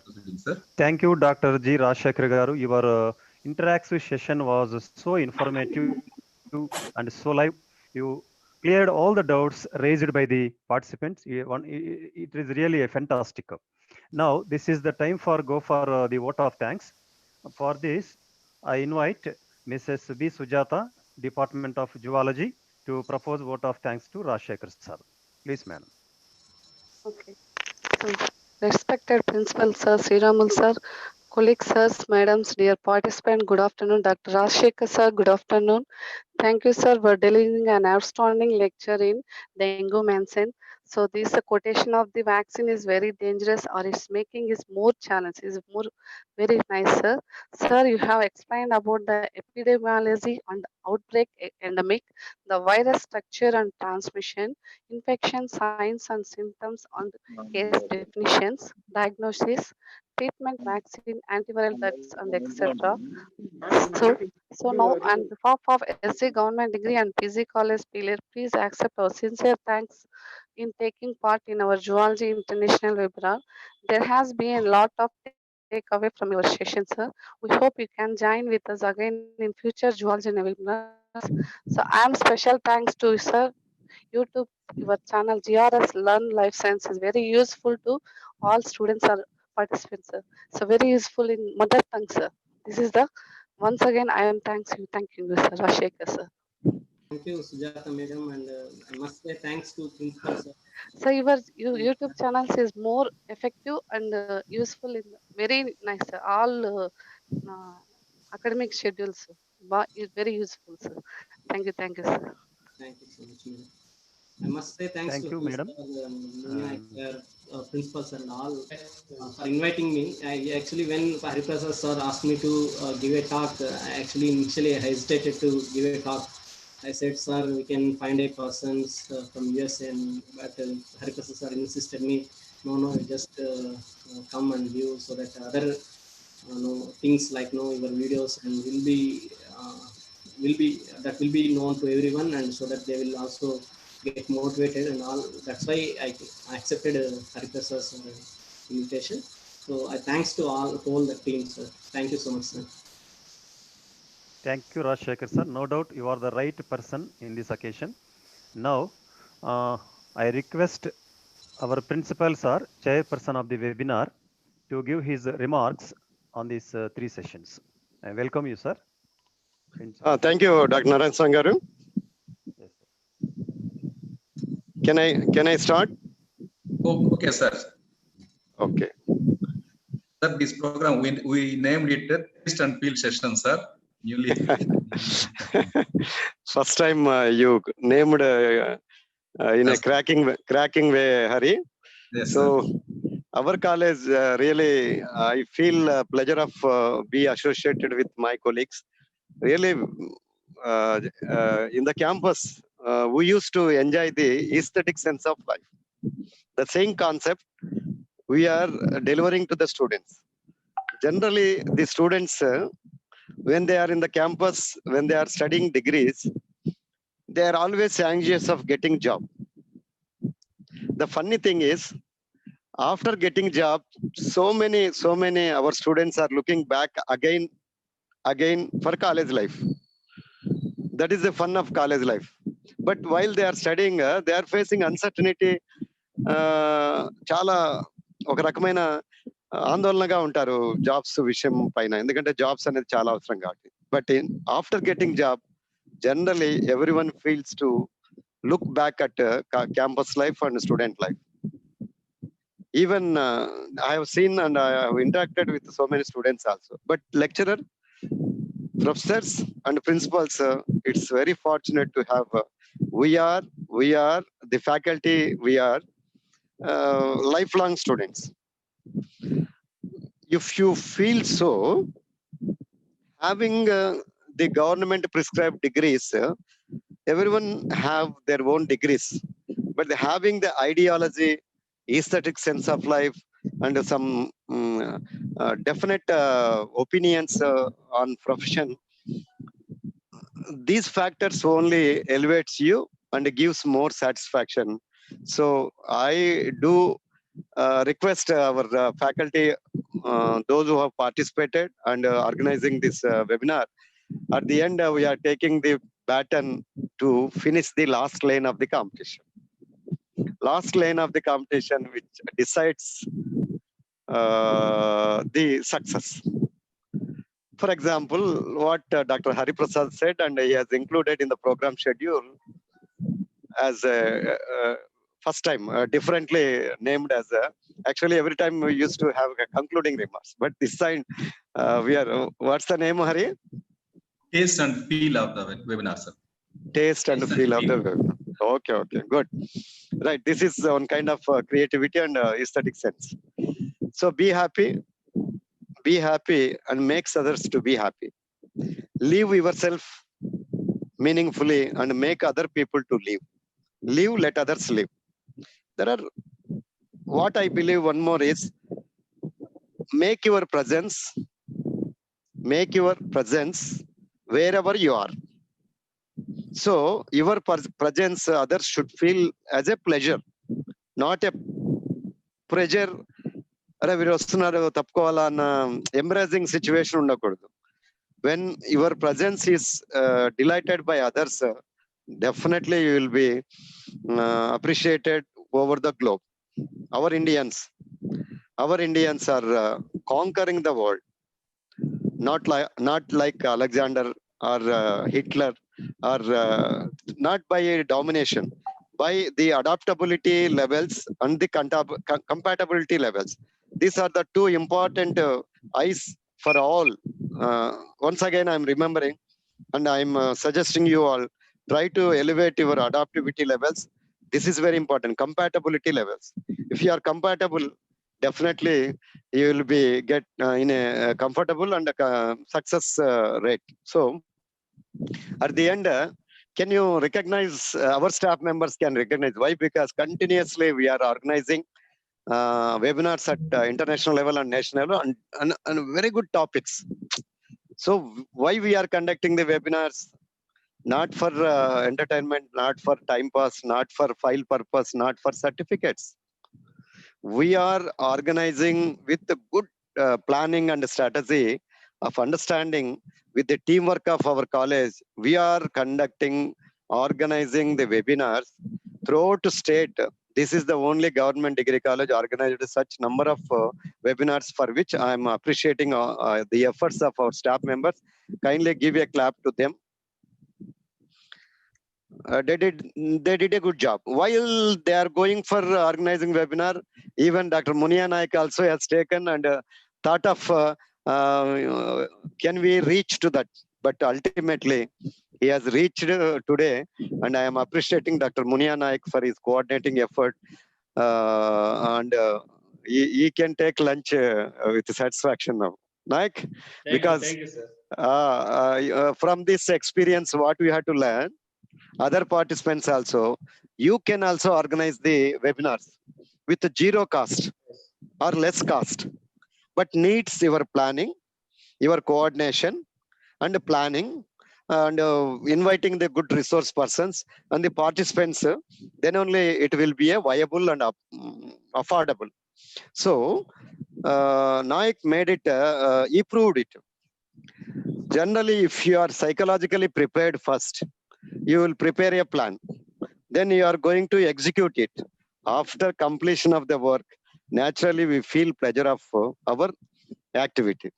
That pleasure or satisfaction comes only by involving and doing the things. And mechanically you cannot get the satisfaction like purchasing the goods from the market. So I wish already we are exiting from the service, almost all about to retire myself, my due retirement just coming very shortly, May 2021. But till the last day, my retirement, my energy levels, my thinking levels, my perceptions definitely will be there. The institution gradually it improves cumulative node. So I'm requesting and suggesting all our young colleagues, I'm remembering one thing. Today, did you find any difference of conducting other webinars and this webinar? How can you substantiate the differences? I am welcoming the forum. Why? Because within 2-3 minutes, I will finish up and will comfortably finish this webinar. Can you identify or observe Narayan Swami, Hari, or anyone else? I'm throwing light on it. My question is that there is a difference of this geology webinar with other webinars. How? Hello, sir. Hello. Sir, Yes, it is a dynamic webinar, sir, because all presenters are in the young stage. I mean, youngsters. Very good point. You got it. This is different because of first. I should appreciate the effort of Dr. Munia Naik and Hari Prasad in consultation with Dr. Narayan Swami. Very good compatible speakers, resource persons. But my friend told just now, apart from compatibility and composition of resource persons, their age group is the average age group is very less, but more effective. That is one. Good. Next. Sir. Vijay Kumar sir. Sir.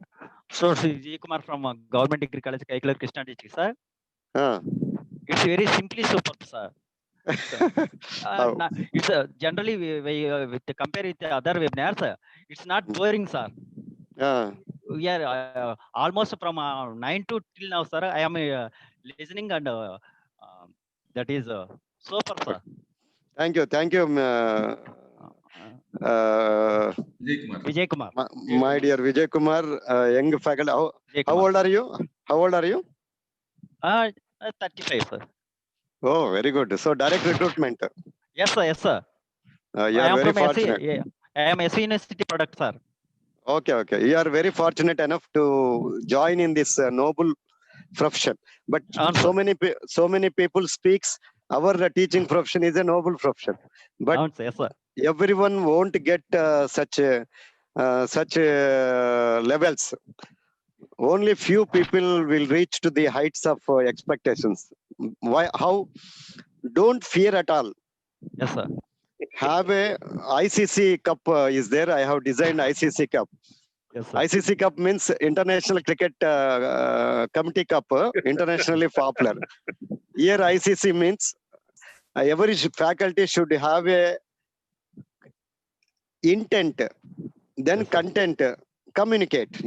These three are very important. Intent means you should have a clear intention to work for the transformation of the students. Second, content. You should have good compatibility and content to deliver. Third one, very important one, communicative skills. How to communicate. So did you get ICC? Intent, content, and communicate. These three, because of these three, from our resource persons, you are all enjoying. So that your students should enjoy. After hearing the bell, your students should feel that, oh, appude period అయిపోయిందా. Yes, sir. Like that, sir. జీలు ఉండాలి, ఆనందాన్ని పొందాలి. అదే watches చూసుకుంటూ అరే ఇంకా bell కొట్టలేదా, ఇంకా ఉందా పీరియడ్ అంటే there you have to identify the body language of the students. So you have to revise yourself, you have to introspect, నిన్ను నీవే పరిశీలించుకొని క్రమేపీ యాక్సెప్ట్ చేయాలి. కానీ చాలా మందికి ఈగో ఉండడం వల్ల they are not accepting the realities and they are not flourishing what we are expecting. But my colleagues, my dear participants, introspect yourself. పొగడ్తలకు లోన్ కావద్దు, అలానే విమర్శలకు తగ్గొద్దు. పొగడ్తలు ఎక్కువగా పొగుడుతున్నాడంటే సంథింగ్ రాంగ్. నేను అమ్మాయిలకు కూడా అదే చెప్తుంటాను. అతి ఎక్కువగా ఎవరైనా పొగుడుతున్నారంటే మీరు చాలా డేంజర్ సిచ్యువేషన్ లో పడబోతున్నారమ్మా. బి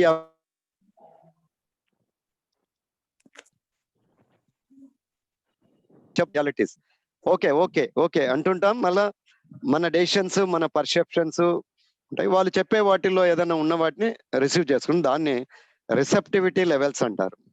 ఈ రిసెప్టివిటీ లెవెల్స్ ఎవరికైతే బాగుంటాయో ఓపిక, gradually they will flourish and they will make the people to flourish. ఇది రెండు అయిపోయింది. ఇంకెవరైనా లాస్ట్ ఒక chance. Good afternoon sir. Good afternoon Ravi. Sir Ravi is always first. Ravi is last sir for anything. No.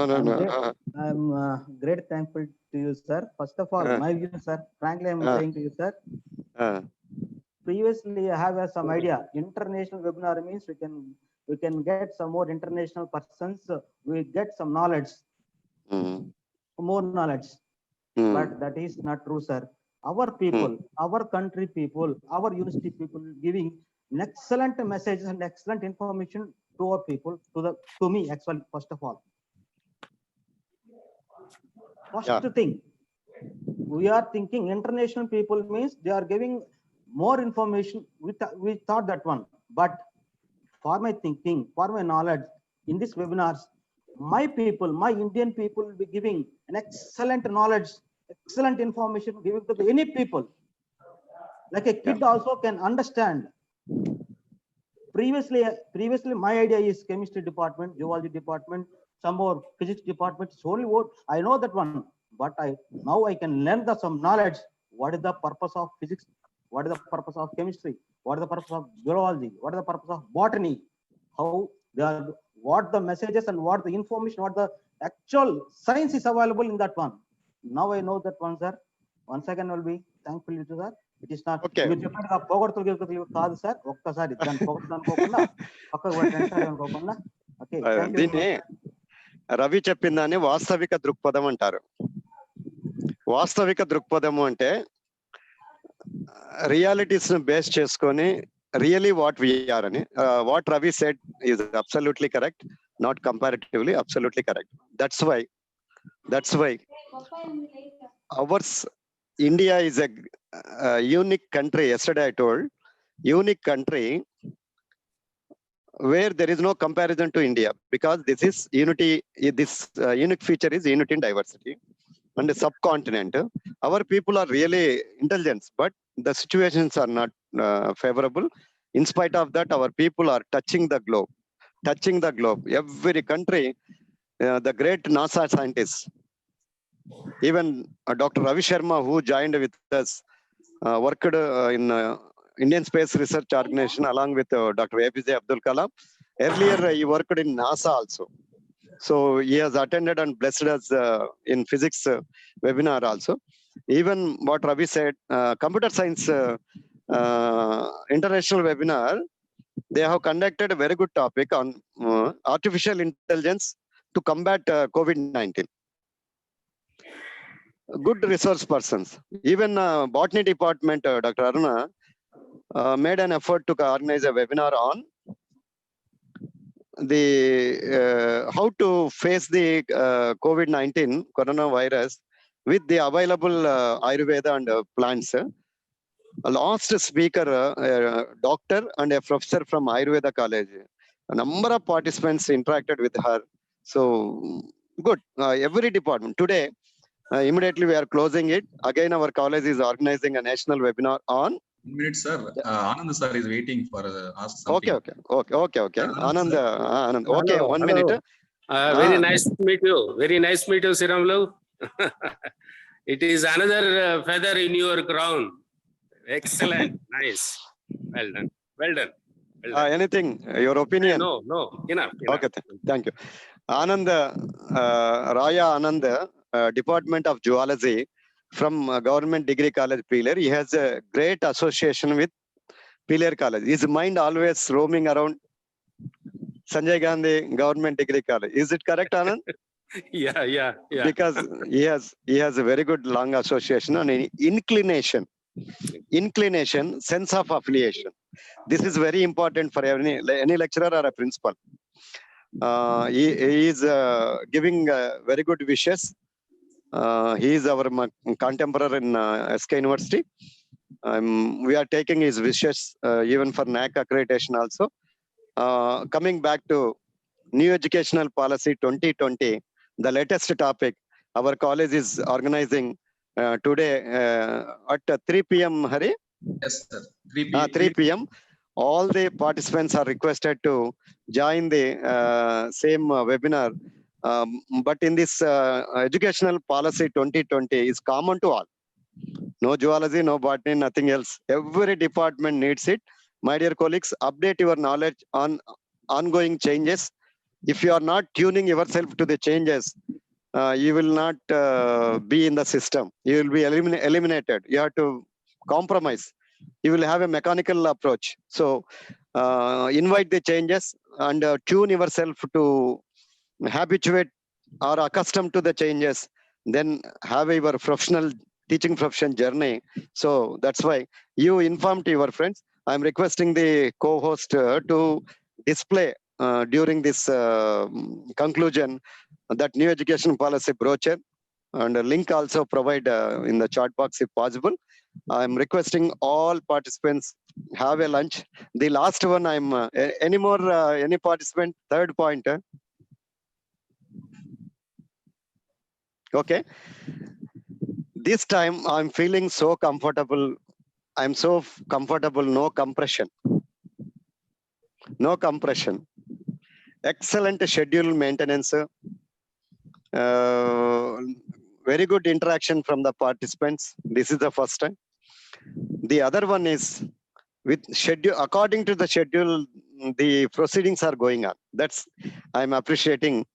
And today we had a very good deliberations. Actually, today I have 4 assignments actually. One is IFACTO webinar. The other one is Commissioner Office financial responsibilities of the principals. Training is going on, but I have taken a permission to conclude this one. Today's webinar is quite different than other webinars. Comfortably, we have reached our hypothesis, and we are taking away the findings. And now at time, every topic is again coming to the Avu Peda Katalaga. Corona దగ్గరికే వస్తున్నాయి. ఈ రోజు కూడా corona మీద చాలా మంది ఈ విధంగా మాట్లాడారు. ఏదేమైనా be clear that prevention is better than cure. Try to prevent for avoiding the corona positive. If at all it is coming to us, be prepared, no problem. Your turn will be completed. Your turn will be completed within 7 days.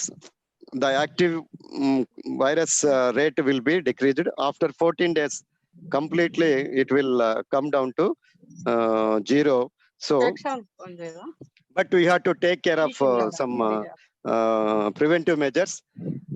The question is that again virus will come to us, but the probability is very minute possibilities. So don't worry about it. And now today's topic conclusion is that infectious diseases and vaccines. Really vaccine world, actually because of vaccination only we are so healthy now, but at present a challenge has come up to the face of world. Every country is trying to get the vaccine. Hope Russia is a little bit going forward. See, try to observe and give the analysis to the students either offline or online. So online, every teacher comfortably, you have to learn some technology. Now see, I'm delivering the goods, though I'm sitting in the home. Place doesn't matter. If your intention is clear, you can communicate to the students by your content. So with this note, I'm taking leave of you, and we will continue our journey for a definite purpose. We are welcoming all the participants. Please do remember us and extend your moral support. If at all you are expecting anything from us, we are ready to share with you our experiences and our expertise. So with this clear mind, we are all welcoming you to take our any help at any time, 24/7. Really, I'm looking forward to join at 3 p.m. For new educational policy and its perspectives. Moreover, the resource person, highly profiled Professor Gopal Reddy, officially UGC member at New Delhi. He hails from Usmania University, very great personality. He has very good knowledge about it. So after hearing, you will judge it. Try to extract the essence of new education policy, how to, particularly from degree 4 years. After degree, students can go to research also. According to the global situation, our Indian education system is converted and matched. So with that flash points, we'll have a webinar on new educational policy, for which our Sanjay Gandhi Government Degree College, Pileru, is welcoming you all. And if at all you are organizing any webinars, we will also participate. So this is a reciprocal system. With that cooperation, we will continue our journey of teaching profession, because we are all basically teacher. Teacher can mold the students, our human assets, what Dr. Ravi said. Our students will rule the world with intellectual property, not by weapons. With the weapon of knowledge, definitely our people will rule the world. Globalization has come up to us, touch the global perspectives, and sustain yourself at micro level and macro level country. So because this is the August month, with the national feeling, Mera Bharat Mahan, I feel proud of being an Indian. Thank you, Anand. Have a nice time. With a pleasant note, I am taking leave. Thanks our staff members for providing me the opportunity in different caption. Thank you. Thank you, sir. Thank you, Principal Sir. Sir, Narayan sir. Thank you. I sincerely thank you, Principal Sir. Next program, I invite Dr. M. Muniya Nayak Garu, convener of the webinar, to give his concluding remarks on this webinar. Please, sir. Thank you, sir. Good afternoon, one and all.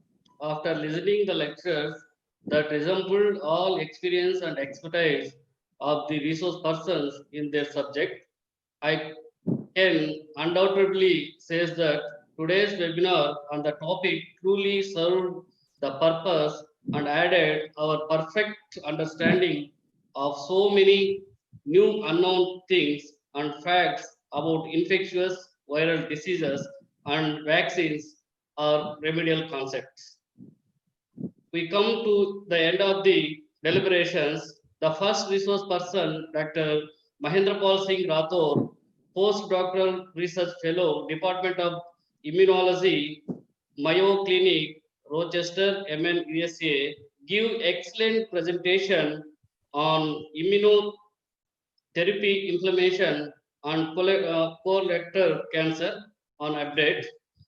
Sir explained colorectal cancer, CRC, is one of the common cancer suffering many people throughout the world, and he gave detailed explanation on what are the causes of colorectal cancer and their stages, and how to boost immunocells to help them eliminate cancers. He also gave on detailed note on history of cancer, immunotherapy, tumor-specific and tumor-associated antigens and vaccines. We are very thankful to him for this thought-provoking presentation.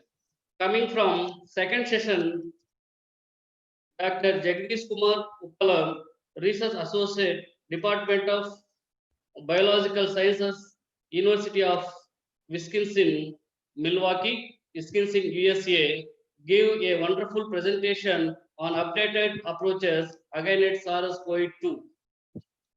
Since the outbreak of COVID-19, there has been an exponential rise in cases, and every country in the world has been infected. He gave detailed explanation on SARS-CoV-2 like history, transmission, classification, structure, mechanism of infection, and approaches against SARS-CoV-2 vaccines, etc. We are grateful to him for his outstanding and informative lecture on the topic. Third session, Dr. G. Rajsekhar, Associate Professor in Zoology, Government College, Anantapur, gave on a interesting lecture on dengue menace vaccine is dangerous. He gave detailed explanation on dengue menace.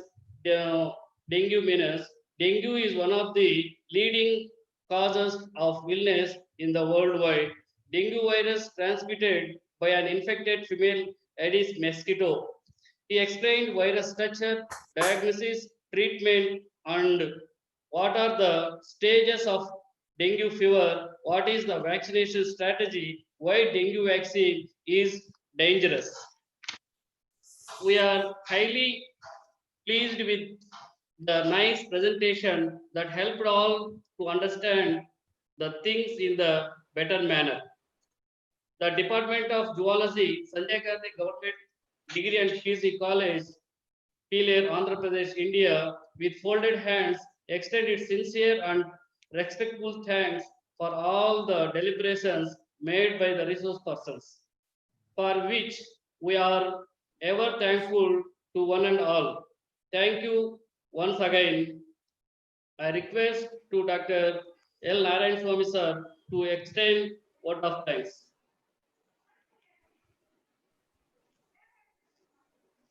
Narayan Swamy sir.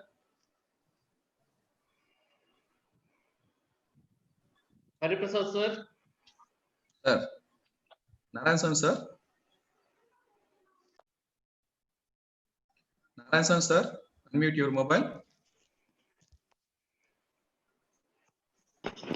Sir. Good afternoon to everyone. Good afternoon to everyone.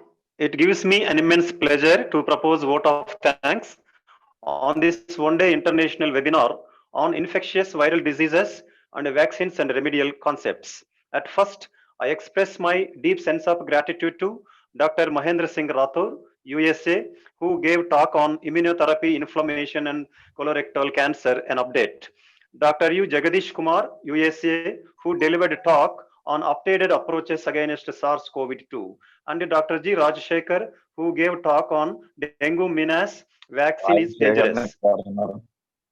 Thank you, sirs, for accepting our invitation and to be the resource persons of today's international webinar.